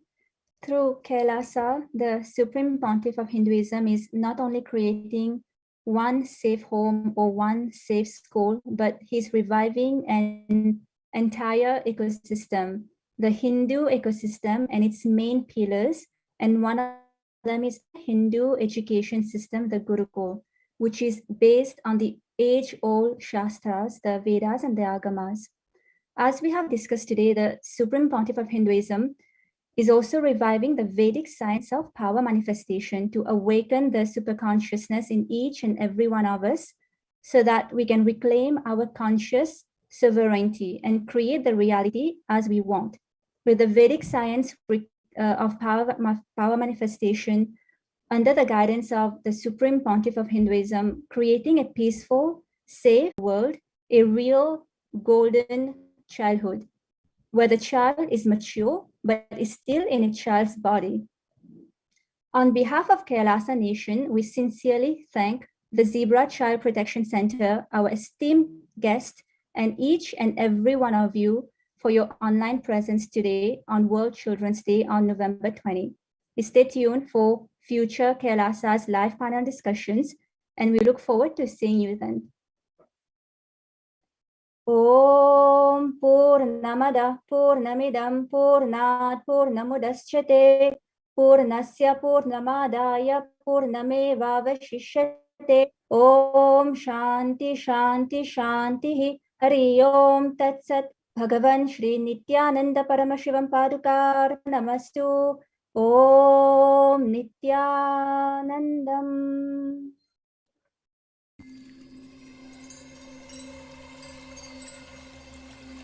I welcome you all with my love and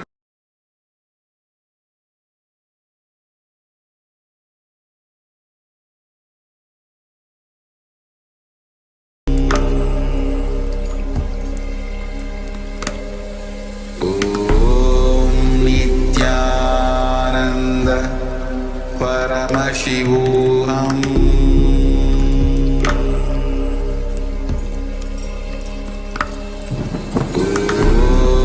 Nithyananda Paramashivoham.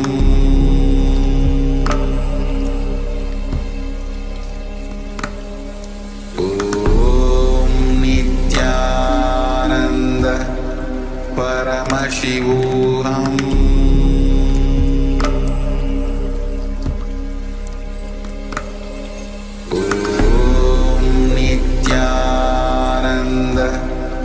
Paramashivoham.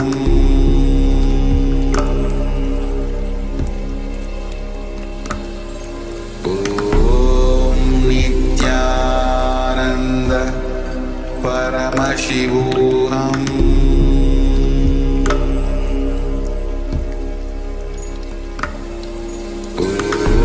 Om Nithyananda Paramashivoham.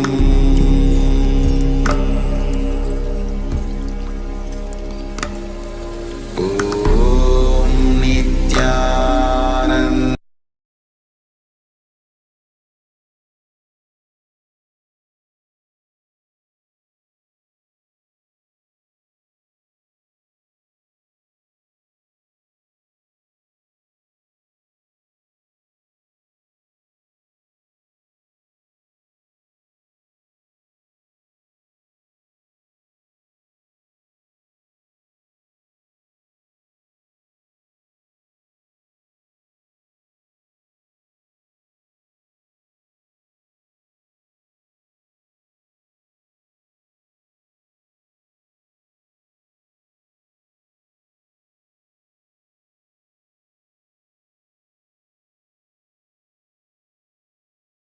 Connecting with the divine, with your eyes open, is darshan. Come, let us all now move from meditation to darshan. Slowly, very slowly, please open your eyes.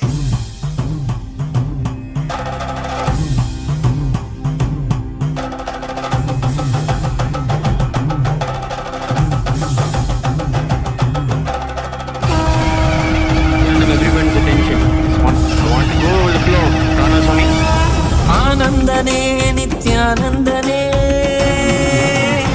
Anandane Nithyanandane, Anandane Nithyanandane, Anandane Nithyanandane, Anandane Nithyanandane, Anandane Nithyanandane, Nithyanandane, Nithyanandane.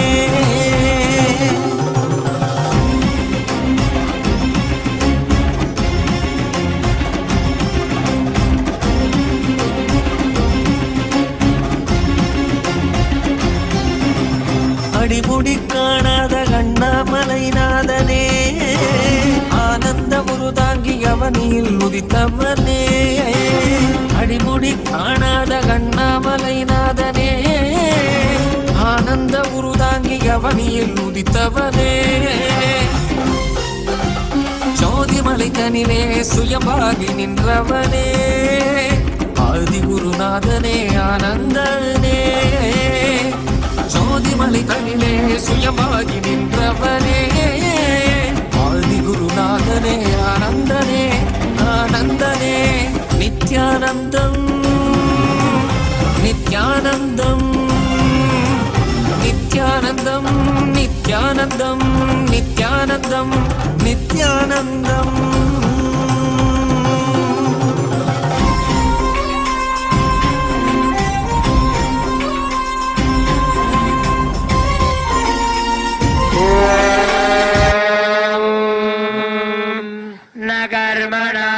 प्रजया धनेन त्यागेनैके अमृतत्वमानशुः, परेण नागं निहितं गुहायां विभ्राजते दद्यतयो विशन्ति। विज्ञाननिश्चितार्थः संन्यासोगाद्य शुद्धसत्त्वा लोके तुमान्तकाले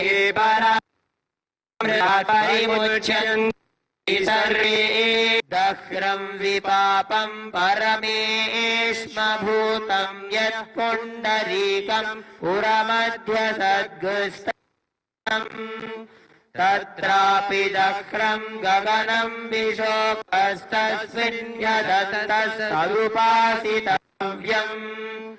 यो वेदादौ स्वरः प्रोक्तो वेदान्ते च प्रतिष्ठितः तस्य प्रकृतिलीनस्य यः परस्य महेश्वरः ॐ सहनाववतु सहनौ भुनक्तु सह वीर्यं करवावहै तेजस्विनावधीतमस्तु मा विद्विषावहै ॐ शान्ति शान्ति शान्तिः ॐ भद्रं कर्णेभिः शृणुयाम देवाः भद्रं पश्येमाक्षभिर्यजत्राः स्थिरैरङ्गैः सुष्ठुवागुंसस्तनूभिः व्यशेम देवहितं यदायुः स्वस्ति न इन्द्रो वृद्धश्रवाः स्वस्ति नः पूषा विश्ववेदाः स्वस्ति नस्तार्क्ष्यो अरिष्टनेमिः स्वस्ति नो बृहस्पतिर्दधातु ॐ तच्छंयोरावृणीमहे गातुं यज्ञाय गातुं यज्ञपतये दैवीः स्वस्तिरस्तु नः स्वस्तिर्मानुषेभ्यः ॐ ईशानः सर्वविद्यानामीश्वरः सर्वभूतानां ब्रह्माधिपतिर्ब्रह्मणोऽधिपतिर्ब्रह्मा शिवो मे अस्तु सदा शिवो कर्पूरगौरं करुणावतारं संसारसारं भुजगेन्द्रहारं सदा वसन्तं हृदयारविन्दे भवं भवानी सहितं नमामि श्री नित्यानंदेश्वरी पराशक्ति समेत श्री नित्यानंदेश्वर परमशिवाय नमः सर्वदेव देवी स्वरूपाय भगवते श्री नित्यानंद परमशिवाय नमः कर्पूर नीराजनं संदर्शयामि रक्षान् धारयामि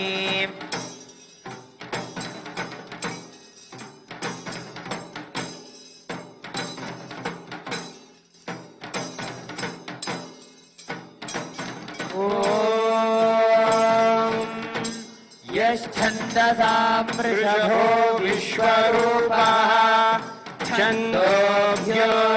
छन्दोभ्योऽजमृतात् सम्बभूव समेन्द्रो मेधया वृणोतो अमृतस्य देवधारणो भूयासं शरीरं मे विचर्षणं जिह्वा मे मधुमत्तमा कर्णाभ्यां भूरिविश्रुवम् ब्रह्मणः कोशोऽसि मेधया पिहितः श्रुतं मे गोपाय ॐ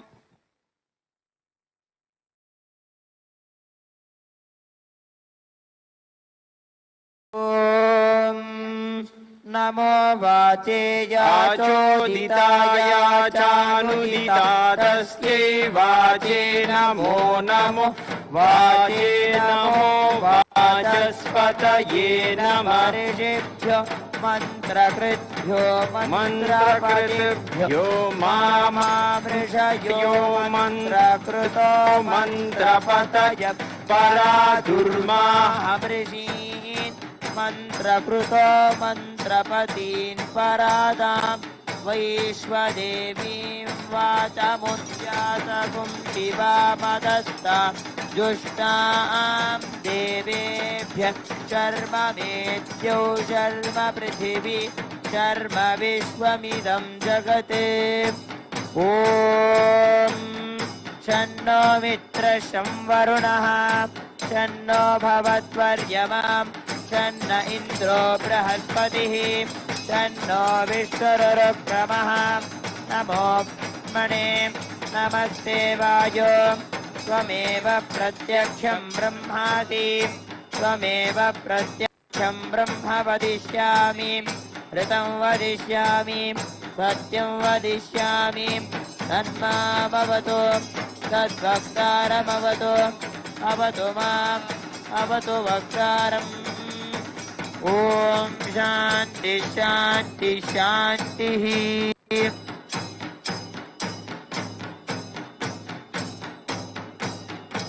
Om Namo Bhagavate Rudraya. Om Namaste Rudramanyava Utota Ishabe Namaha. Namaste Astu Dhanvane Bahubhyamutate Namaha. Om Rajadhirajaya Prasakya Sahine. Namo Vayam Vai Shravanaya Kurmahe.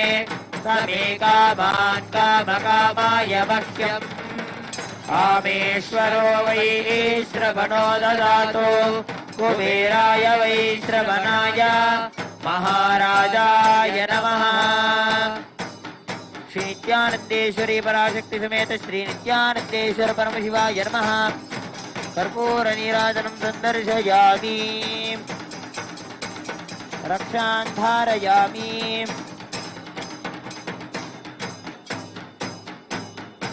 Yate Rudra Shiva Tanura Ghora Papakashini. Dayanastanu Vasantamaya Girishantabhitakashihi. Yamishum Girishantahaste Vivargyastave. Shivam Giritratam Kurumahi Kumsif Kurushantakate. Shive Navasatva Girishatchavadamasi. Yajanasarvamindrakara Yakshmagum Sumana Asate. Adhyavocadadhivakta prathamo devyobhishake. Ahikashtadarvan jambhayantarvaashchayatu dhanyaha. Adojastamro aruna udavabhrustu mankaraha. Ye demagum rudra abhito dikshu shritat sahasrasho vai chagum heda imahe. Asavyo vasarpadiniragrivo vilohitaha. Utainam gopa adrishannaharyah. Utainam vishwabhutani sadishto mridayadinaha. Namo astu niragrivaya sahasrakshaya medhushe. Atho ye asya sattvano hantebhyo varannamaha. Pramuncha dhanvanasva mubhayorarniyorjam. Yastate hasta isava parata bhagavo vapam. Avatatvyadhanustvagum sahasrakshasate sudhe. Nishirya shalyana mukhagona sumana bhava. Vidyam dhanukta vardhito vijalyo manavagum muda. Anesannaskeshavaahurasya nishangadihi. Yadehe nirmeenuttamahaste babhuvate dhanuhu. Tayasman vishwadasvamayakshmaya paribhuja. Namaste astvayudhaya natataya rishnave. Ubhabhyamutate namo bahubhyam navadhanvane. Paridhanvaro hetirasman pranaktu vishwataha. Adhoya ishudhistavare asmannidehitam. Namaste namaha. Namaste astu bhagavan Vishveshwaraya Mahadevaya Trayambakaya Tripurantakaya Trikalagnikalaya Kalagni Rudraya Neelakanthaya Nityanandaya Pratyuttayaya Sarveshwaraya Sadashivaya Shriman Mahadevaya Namaha.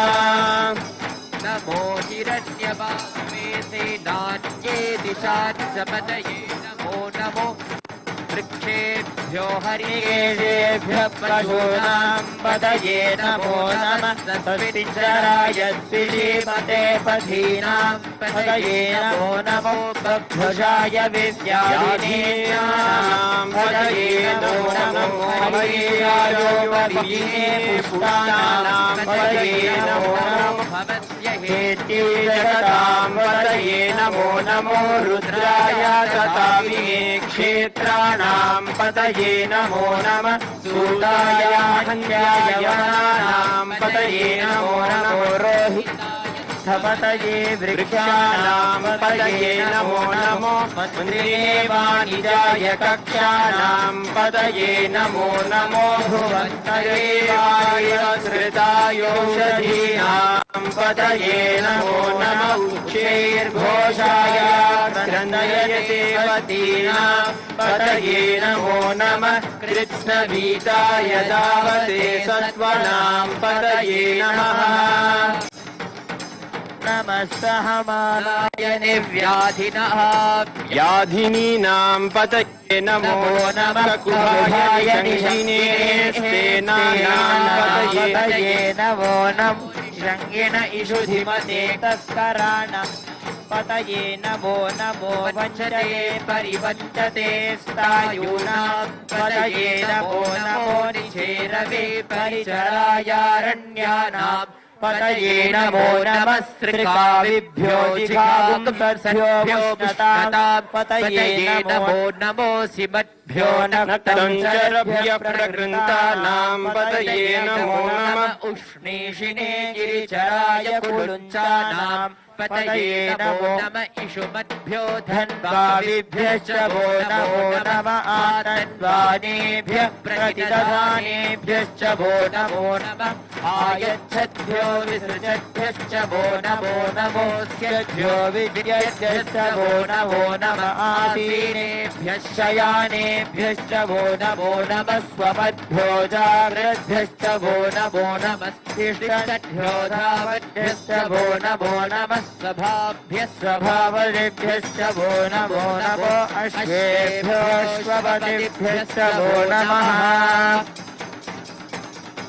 नमः व्याधिनीभ्यन्तेभ्यश्च वो नमो नमः उगणाभ्यस्त्रिगुंहतेभ्यश्च वो नमो नमो घृतेभ्यो घृतपतिभ्यश्च वो नमो नमो व्रातेभ्यो व्रातपतिभ्यश्च वो नमो नमो गणेभ्यो गणपतिभ्यश्च वो नमो नमो विरूपेभ्यो विश्वरूपेभ्यश्च वो नमो नमो वाद्यः क्षुल्लकेभ्यश्च वो नमो नमो रथिभ्यो रथेभ्यश्च वो नमो नमो रथेभ्यो रथपतिभ्यश्च वो नमो नमस्तेनाभ्यस्तेनानिभ्यश्च वो नमो नमः शत्रुभ्यः सङ्ग्रहीतृभ्यश्च वो नमो नमः दक्षभ्यो रथकारेभ्यश्च वो नमो नमः कुलालेभ्यः कर्मारेभ्यश्च वो नमो नमः कुञ्जिष्टेभ्यो निषादेभ्यश्च वो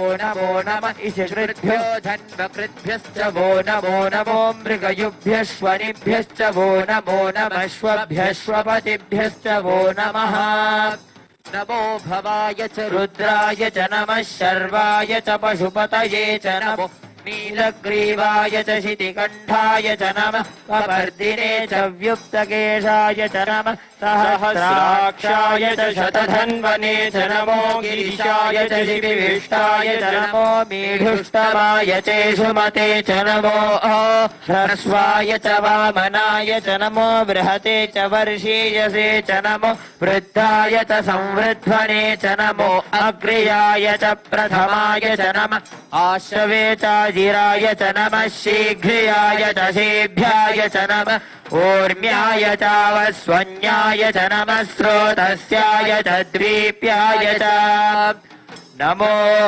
ज्येष्ठाय च कनिष्ठाय च नमः पूर्वजाय चापरजाय च नमो मध्यमाय चापगल्भाय च नमो जघन्याय च उद्धियाय च नमः सोऽभ्याय च प्रतिसर्याय च नमो याम्याय च क्षेम्याय च नमः उर्वर्याय च कल्याय च नमः श्लोक्याय चावसान्याय च नमो वन्याय च कक्ष्याय च नमः श्रवाय च प्रतिश्रवाय च नमः आशुषेणाय चाशुरताय च नमः शूराय चावभिन्दते च नमो वर्मिणे च वरूधिने च नमो बिल्मिने च कवचिने च नमः श्रुताय च श्रुतसेनाय च नमो दुन्दुभ्याय च हनन्याय च नमो दृष्टवे च प्रमृषाय च नमो दूताय च प्रहिताय च नमो निषङ्गिने चेषु धिमते च नमस्तीक्ष्णेषवे चायुधे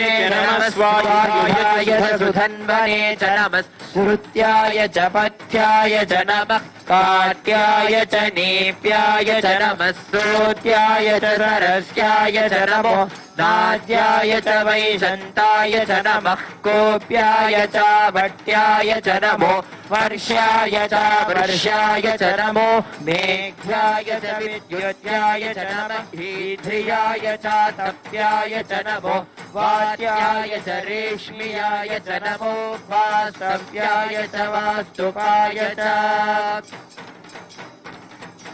ॐ नमः सोमाय च रुद्राय च नमस्ताम्राय च अरुणाय च नमः शङ्गाय च पशुपतये नमः उग्राय च भीमाय च नमो अग्रे वधाय च दूरे वधाय च नमो हन्त्रे च हनीयते च नमो वृक्षेभ्यो हरिकेशेभ्यो नमः ताराय नमः शम्भवे च मयोभवे च नमः शङ्कराय च मयस्कराय च नमः शिवाय च शिवतराय च नमः स्तीर्याय च पूर्याय च नमः पार्याय च भार्याय च नमः प्रतरणाय चोत्तरणाय च नमः आतार्याय च लाद्याय च नमः शक्याय च भेन्याय च नमः सिकत्याय च प्रवाह्याय च नमः हिरण्याय च प्रपत्याय च नमः किंशिलाय च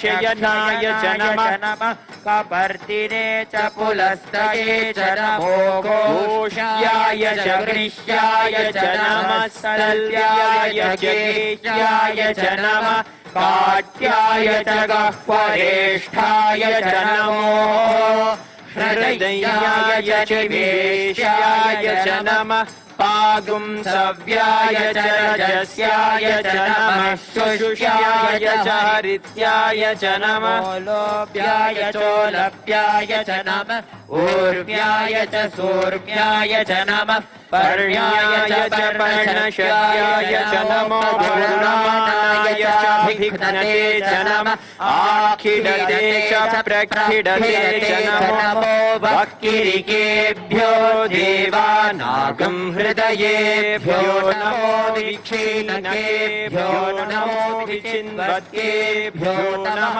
आनिर्हतेभ्यो नमः आमीवत्केभ्यः द्रापे अन्धसस्पते दरिद्रं नीललोहिता येषां पुरुषाणामेषां पशूनां माभेर्मारोगो येषां किञ्चनामपते या ते रुद्रशिवा तनुः शिवा विश्वाः भेषजी शिवा रुद्रस्य भेषजी तया नो दृढजीवसे इमागुं रुद्राय तवसे कपर्दिने क्षयत्वीराय प्रभरामहे मतिम् यथा नः शमसद्विपदे चतुष्पदे विश्वं पुष्टं ग्रामे अस्मिन्ननातुरम् मृडानो रुद्रो तनो मयस्कृधिक्षयद्वीराय नमसा विधेमते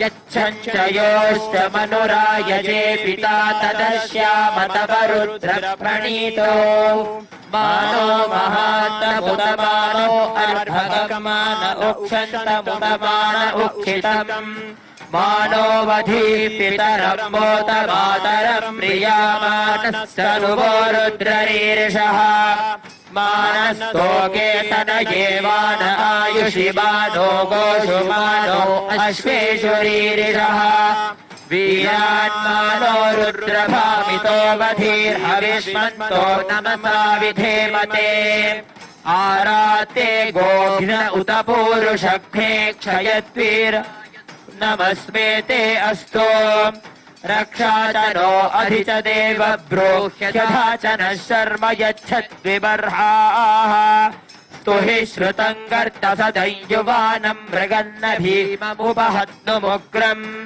मृडाचरित्रे रुद्रस्तवानो अन्यन्ते अस्मन्निवपन्तु सेनाः परिणो रुद्रस्य हेतिर्वृणक्तु परिद्वेषस्य दुर्मतिरघायोः अवस्थिरा मघवद्भ्यस्तनुष्वमीध्वस्तोकायतनयाय मृडया मेढुष्टमशिवतमशिवो नः सुमना भव परमे वृक्ष आयुधन्निधाय कृत्यं वसान आचर पिनाकम् बिभ्रदागहि विकिरितविलोहित नमस्ते अस्तु भगवः यास्ते सहस्रगुं हेतयोऽन्यमस्मन्निवपन्तु ताः सहस्राणि सहस्रधा बाहुवोस्तव हेतयः तासामीशानो भगवः पराचीनामुखाकृधि सहस्राणि सहस्रशो ये रुद्रा अधिभूम्याम् तेषागुं सहस्रयोजने वधन्वानि तन्मसि अस्मिन् महत्यर्नवेऽन्तरिक्षे भवाधि नीलग्रीवाशिखण्डाः सर्वा अतः क्षमाचराः नीलग्रीवाशिखण्डादिवगुं रुद्रा उपश्रिताः ये वृक्षेषु सस्तिञ्जरा नीलग्रीवा विलोहिताः ये भूतानामधिपतयो विशिखासंस्कवर्दिनः ये अन्येषु विविध्यन्ति पात्रेषु पिबतो जनाने ये पथापतिरक्षय ऐलवृधाय व्युधः ये तीर्थानि प्रचरन्ति सृगावन्तो निषङ्गिणः य एतावन्तश्च भूयागुंसश्च दिशो रुद्रावितस्थिरे तेषागुं सहस्रयोजने वधन्वानि तन्मसि नमो रुद्रेभ्यो ये पृथिव्यां येऽन्तरिक्षे ये दिवि येषामन्नं वातो वर्षमिषवस्तेभ्यो दश प्राचीर्दश दक्षिणा दश प्रतीचीर्दश शोरीचीर्दशोर्ध्वास्तेभ्यो नमस्ते नो मृडयन्तु ते यन्ति विष्णो यश्च नोद्वेष्टितं भोजं भेदधामि त्र्यम्बकं यजामहे सुगन्धिं पुष्टिवर्धनम् उर्वारुकमिव बन्धनान् मृत्योर्मुक्षीयमामृतात् यो रुद्रो अग्नौ यो अप्तु य औषधीषु यो रुद्रो विश्वा भुवना विवेश तस्मै रुद्राय नमो अस्तु तमुष्टु हि यस्विषु सुधन्वायो विश्वस्य क्षयति भेषजस्य यक्ष्वाहेतो मनसाय रुद्रं नमो भिर्देवमधुरन्दुवस्य अयं मे हस्तो भगवान् अयं मे भगवत्तरः अयं मे विश्वभेषजो यगुं शिवाभिमर्शनः एते सहस्रमयुधं पाशा मृत्यो मर्त्याय हन्तवे तान् यज्ञस्य मायया सर्वानवयजामहे मृत्यवे स्वाहा मृत्यवे स्वाहा ॐ नमो भगवते रुद्राय विष्णवे मृत्युर्मे पाहि प्राणानां ग्रन्थिरसि रुद्रो मा विशान्तः तेनान्येनाप्यायस्व नमो रुद्राय विष्णवे मृत्युर्मे पाहि सदाशिवो ॐ अग्ना विश्वो सजोषसे मा वर्धन्तु वाङ्ग्यः जुम्नैवायेभिरागतम् वाजश्च मे प्रसवश्च मे प्रयतिश्च मे प्रथितिश्च मे धीतिश्च मे क्रतुश्च मे स्वरश्च मे श्लोकश्च मे श्रावश्च मे श्रुतिश्च मे ज्योतिश्च मे सुवश्च मे प्राणश्च मे पानश्च मे व्यानश्च मे सुश्च मे तिचितं च आधीतं च मे वाक्च मे मनश्च मे चक्षुश्च मे श्रोत्रं च मे दक्षश्च मे बलं च म ओजश्च मे सहश्च म आयुश्च मे जरा च म आत्मा च मे तनुश्च मे चर्म च मे वर्म च मे गानि च मे स्थानि च मे परोगुंषि च मे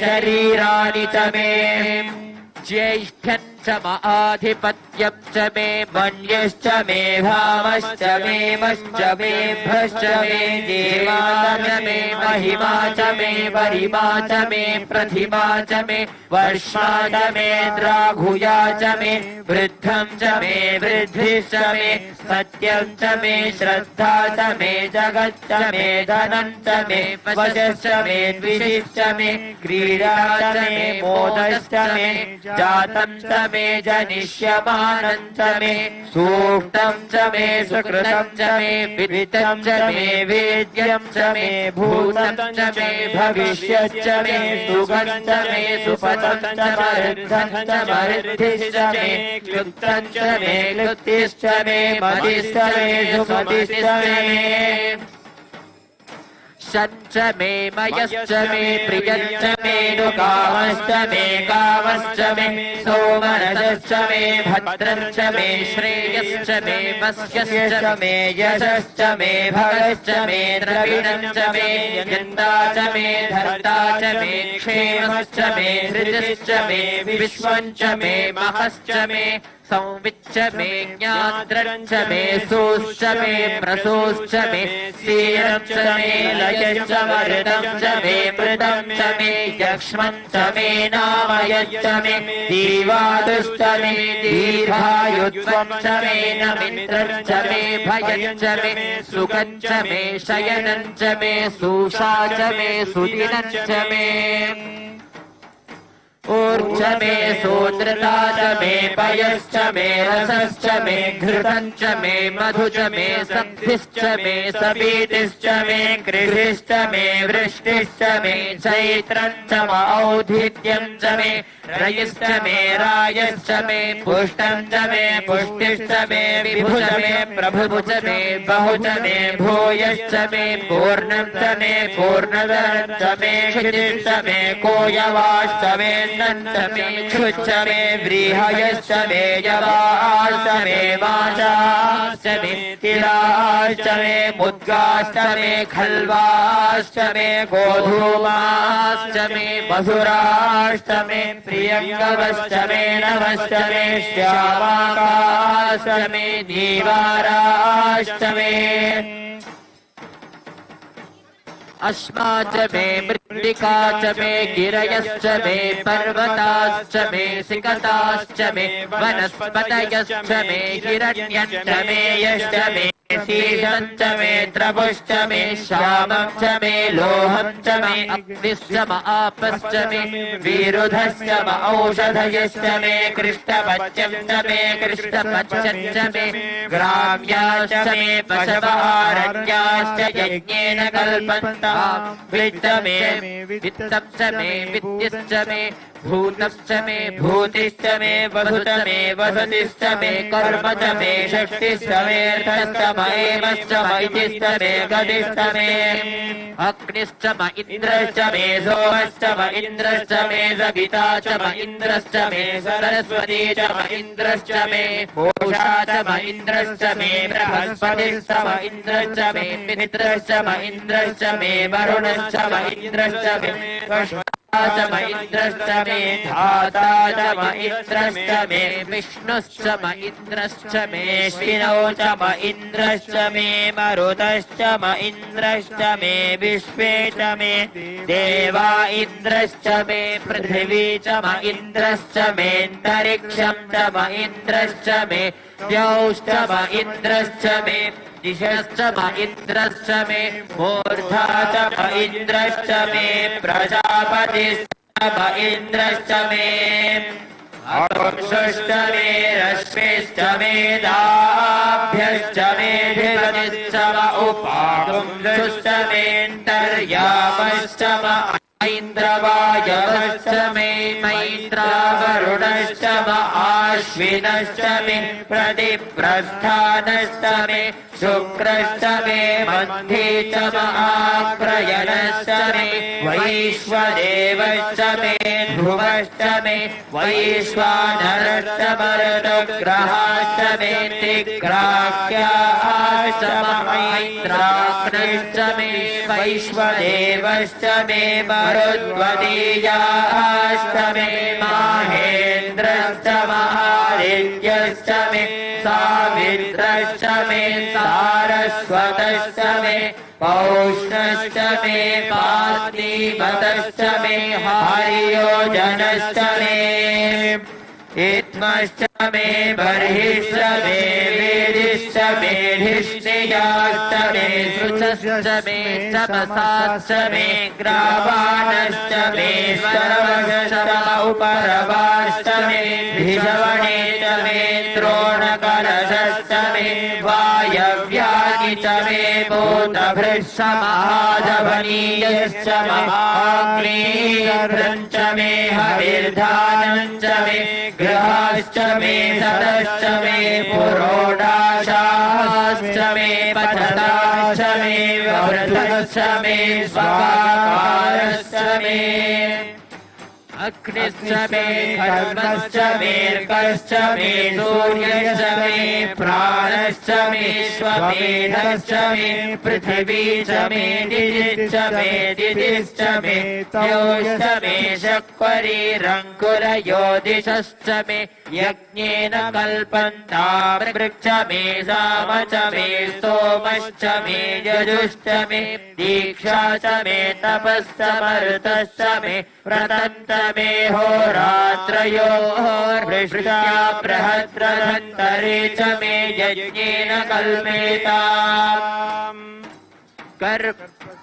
गर्भाश्च मे वत्साश्च मे त्रविश्च मे त्रवी च मे दित्यवाच्च मे दित्यौही च मे पञ्चाविश्च मे पञ्चावी च मे त्रिवत्सश्च मे त्रिवत्सा च मे तुर्यवाच्च मे तुर्यौही च मे पष्टवाच्च मे पष्टौही च म उक्षा च मे वशा च म ऋषभश्च मे वेहश्च मे नड्वाच्च मे धेनुश्च आयुर्यज्ञेन कल्पताम् प्राणो यज्ञेन कल्पताम् पानो यज्ञेन कल्पताम् व्यानो यज्ञेन कल्पताम् चक्षुर्यज्ञेन कल्पताम् श्रोत्रं यज्ञेन कल्पताम् मनो यज्ञेन कल्पताम् वाक् यज्ञेन कल्पताम् आत्मा यज्ञेन कल्पताम् यज्ञो यज्ञेन कल्पताम् एकाच मे तिस्रश्च मे पञ्च च मे सप्त च मे नव च म एकादश च मे त्रयोदश च मे पञ्चदश च मे सप्तदश च मे नवदश च म एकविंशतिश्च मे त्रयोविंशतिश्च मे पञ्चविंशतिश्च मे सप्तविंशतिश्च मे नवविंशतिश्च म एकत्रिंशच्च मे त्रयस्त्रिंशच्च मे चतस्रश्च मे षष्ठौ च मे द्वादश च मे षोडश च मे विंशतिश्च मे चतुर्विंशतिश्च मे अष्टाविंशतिश्च मे द्वात्रिंशच्च मे षट्त्रिंशच्च मे चत्वारिंशच्च मे चतुश्चत्वारिंशच्च मे वाजश्च प्रसवश्च बीजश्च क्रतुश्च शुभश्च मूर्धा च व्यष्टियश्चाध्यायनश्चान्त्यश्च भौवनश्च भुवनश्चाधिपतिश्च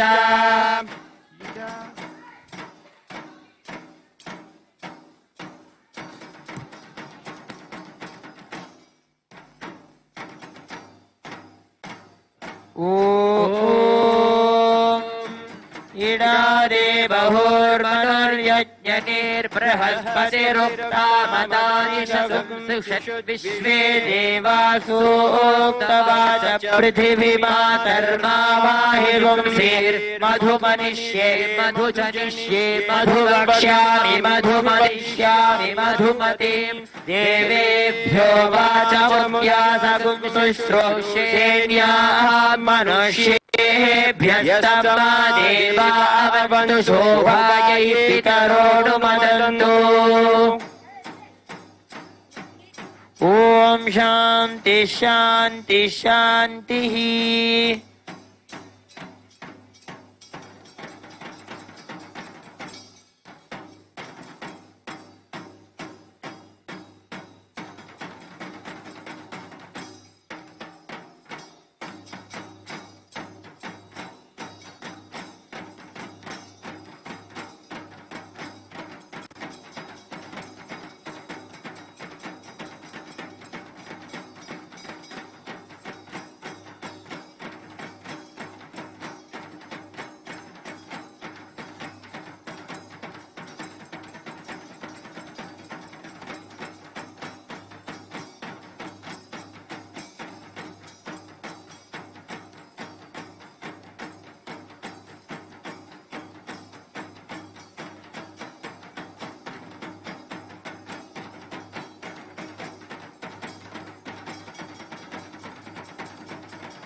तच्छंयोरावृणीमहे गातुं यज्ञाय गातुं यज्ञपतये दैवी स्वस्तिरस्तु नः स्वस्तिर्मानुषेभ्यः ऊर्ध्वं जगातो भेषजम् षण्णो अस्तु द्विपदे षण्चतुष्पदे।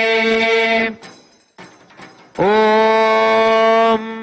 अहं रुद्रेभिर्वसुभिश्चराभ्यहमादित्यैरुतविश्वदेवैः अहं मित्रावरुणो भाभिर्यहमिन्द्राग्ने अहमश्विनो भाव अहं सोममाहनसं बिभर्म्यहं त्वष्टारमुत पोषणं भगम् अहं दधामि द्रवीणं हविष्मतेजो प्राव्ये यजमानाय सुन्वते अहं राष्ट्रे सङ्गमदेवसोनाञ्चिकितुषे प्रथमा यज्ञियानाम् ताम्मा देवाव्यदधुः पुरुत्रा भूरिस्थात्रां भूर्या वेशयन्तीम् मयासो अन्नमत्ति यो विपश्यति यः प्राणीति य ईं शृणोद्युक्तम् अवन्तवोमान्त उपक्षयन्ति श्रुतिश्रोतश्रद्धिवन्ते वदामि अहमेव स्वयमिदं वदामि दुष्टन् देवेभिरुतमानुषेभिः यं कामयेतं तमुग्रं कृणोमि तं ब्रह्माणं तमृषिं तं सुमेधाम् अहं रुद्राय धनुरातनोमि ब्रह्मद्विशेषरवेहन्तवाओ अहं जनाय समदं कृणोत्यहं द्यावा पृथिवी आविवेश अहं सोमे पितरामस्य मूर्धन्मम योनिरप्स्वा अन्तः समुद्रे तथो विधिष्ठे भुवनानु विश्वोत्तामोऽन्यां वर्ष्मणोपस्पृशामि अहमेव वात इव प्रवाम्यारभमाणा भुवनानि विश्वा परो दिवा पर एन पृथिव्यै तावती महिना सम्बभूव ॐ जातवेदसे सुनवावसो ममराति यतो निदहाति वेदः स नः पर्षदति दुर्गाणि विश्वा नावेव सिन्धुन्दुरिताद्यग्निः तामग्निवर्णान् तपसा ज्वलन्तीं वैरोचनीं कर्मफलेषु जुष्टाम् दुर्गान् देवीं शरणमहं प्रपद्ये सुतरसि तरसे नमः अग्ने त्वं पारयानव्यो अस्मान् स्वस्तिभिरति दुर्गाणि विश्वा पोश्च पृथ्वी बहुलान उर्वे भवातोकायतनयाय संयोः विश्वानि नो दुर्गः जातवेदः सिन्धुन्ननामा दुरिताति परुषि अग्ने अत्रिवन्मनसा गृणारोऽस्माकं बोध्यविदातनूनाम् पृतनाजितगुं सहमानमुग्रमग्निगुन्भुवेम परमात्सधस्थात् स नः पर्षदति दुर्गाणि विश्वाक्षामद्देवो अतिदुरिताद्यग्निः प्रत्नोषि गमेढ्यो अध्वरेषु सना च होता नव्यश्च सत्सि स्वाञ्चाग्ने तनुवं पिप्रयस्वास्मभ्यं च सौभगमायजस्व गोभिर्जुष्टमयुजो निषित्तन्तवेन्द्रविश्वोरनुसञ्चरेम नागस्य पृष्ठमभिसंवदानो वैष्णवीं लोकैयमादयन्ताम् ॐ कात्यायनाय विद्महे कन्याकुमारी धीमहि तन्नो दुर्गिः प्रचोदयात्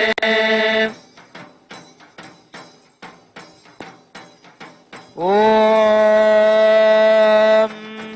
हिरण्यवर्णां हरिणीं सुवर्णरजतस्रजाम् चन्द्रां हिरण्मयीं लक्ष्मीं जातवेदो महावः तां महावः जातवेदो लक्ष्मीमनपगामिनीम् यस्यां हिरण्यं विन्देयं गामश्वं पुरुषानहम् अश्वपूर्वामृतमध्यां हस्तिनादप्रबोधिनीं श्रियं देवीमुपह्वये श्रीर्मा देवीर्जुषताम् कांसोऽस्मितां हिरण्यप्राकारामाद्रान् ज्वलन्तीं तृप्तां तर्पयन्तीम् पद्मे स्थितां पद्मवर्णान्तामिहोपह्वये श्रियम् चन्द्राप्रभासां यशसा ज्वलन्तीं श्रियं लोके देवजुष्टामुदाराम् तां पद्मिनीं शरणमहं प्रपद्ये लक्ष्मीर्मेण नश्यतां त्वां वृणे आदित्यवर्णे तपसोऽधिजातो वनस्पतिस्तव वृक्षोऽथ बिल्वः तस्य फलानि तपसानुदन्तु मायान्तरायाश्च बाह्या अलक्ष्मीः उपैतु मां देव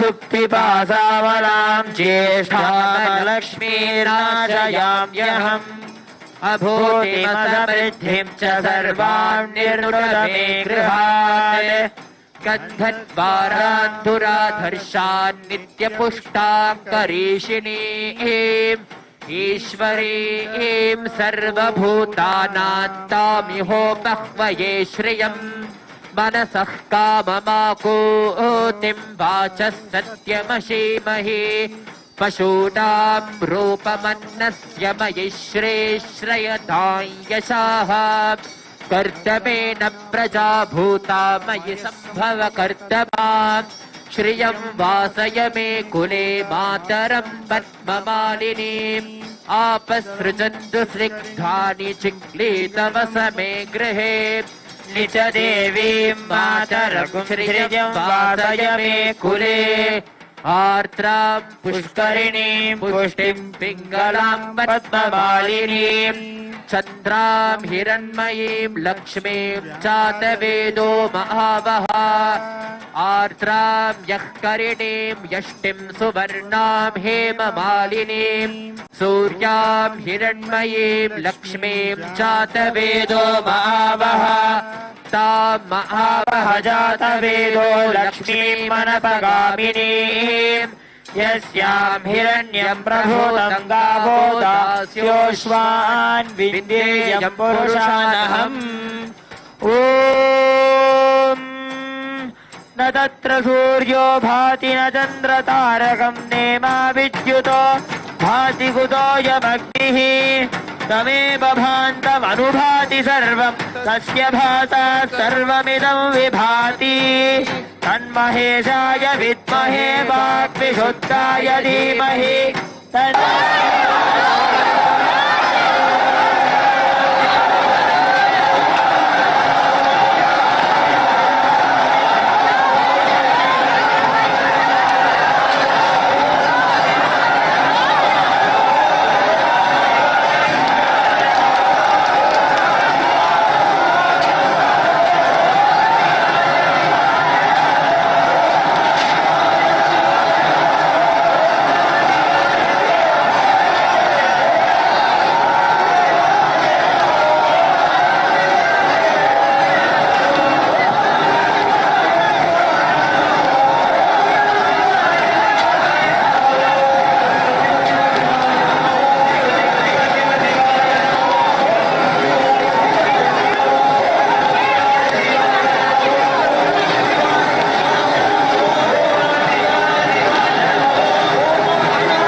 ஆனந்தனே ஆனந்தனே நித்யானந்தனே ஆனந்தனே நித்யானந்தனே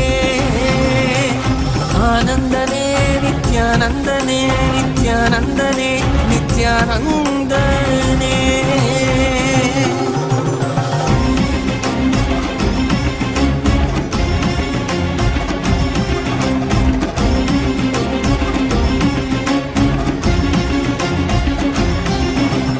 அடிமுடி காணாத கண்ணாமலைநாதனே ஆனந்த உருதாங்கி அவனியில் உதித்தவனே அடிமுடி காணாத கண்ணாமலைநாதனே ஆனந்த உருதாங்கி அவனியில் உதித்தவனே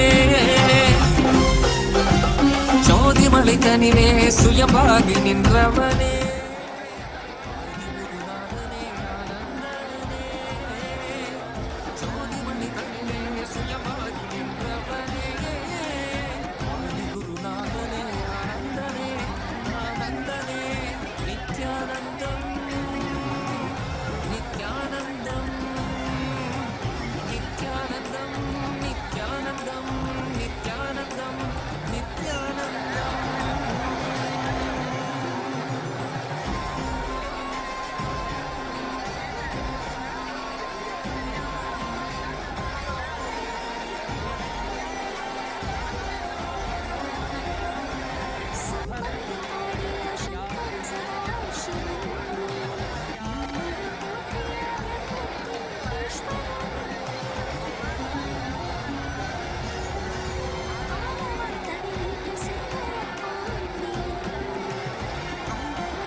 மகேசன் காவியுடை தாங்கி சடகங்கை தனை தாங்கி மலைமகள் பார்வதி மனம் கவர் மகேசன் ஆலவாயே சனவன் யோகியரின் ரூபமாய் வந்த நித்யானந்தமே ஆலவாயே சனவன் யோகியரின் ரூபமாய் வந்த நித்யானந்தமே சரி சதா தத்த சதப பக்பத மக சரி கபத சா சரி சதத்த தத்த சதப பக்பத மக சரி கபத சா கரி கரி சரி சரி சத கபத சகரி ரி சரி சத சத சதப சரி கபத சா சரி பங்கட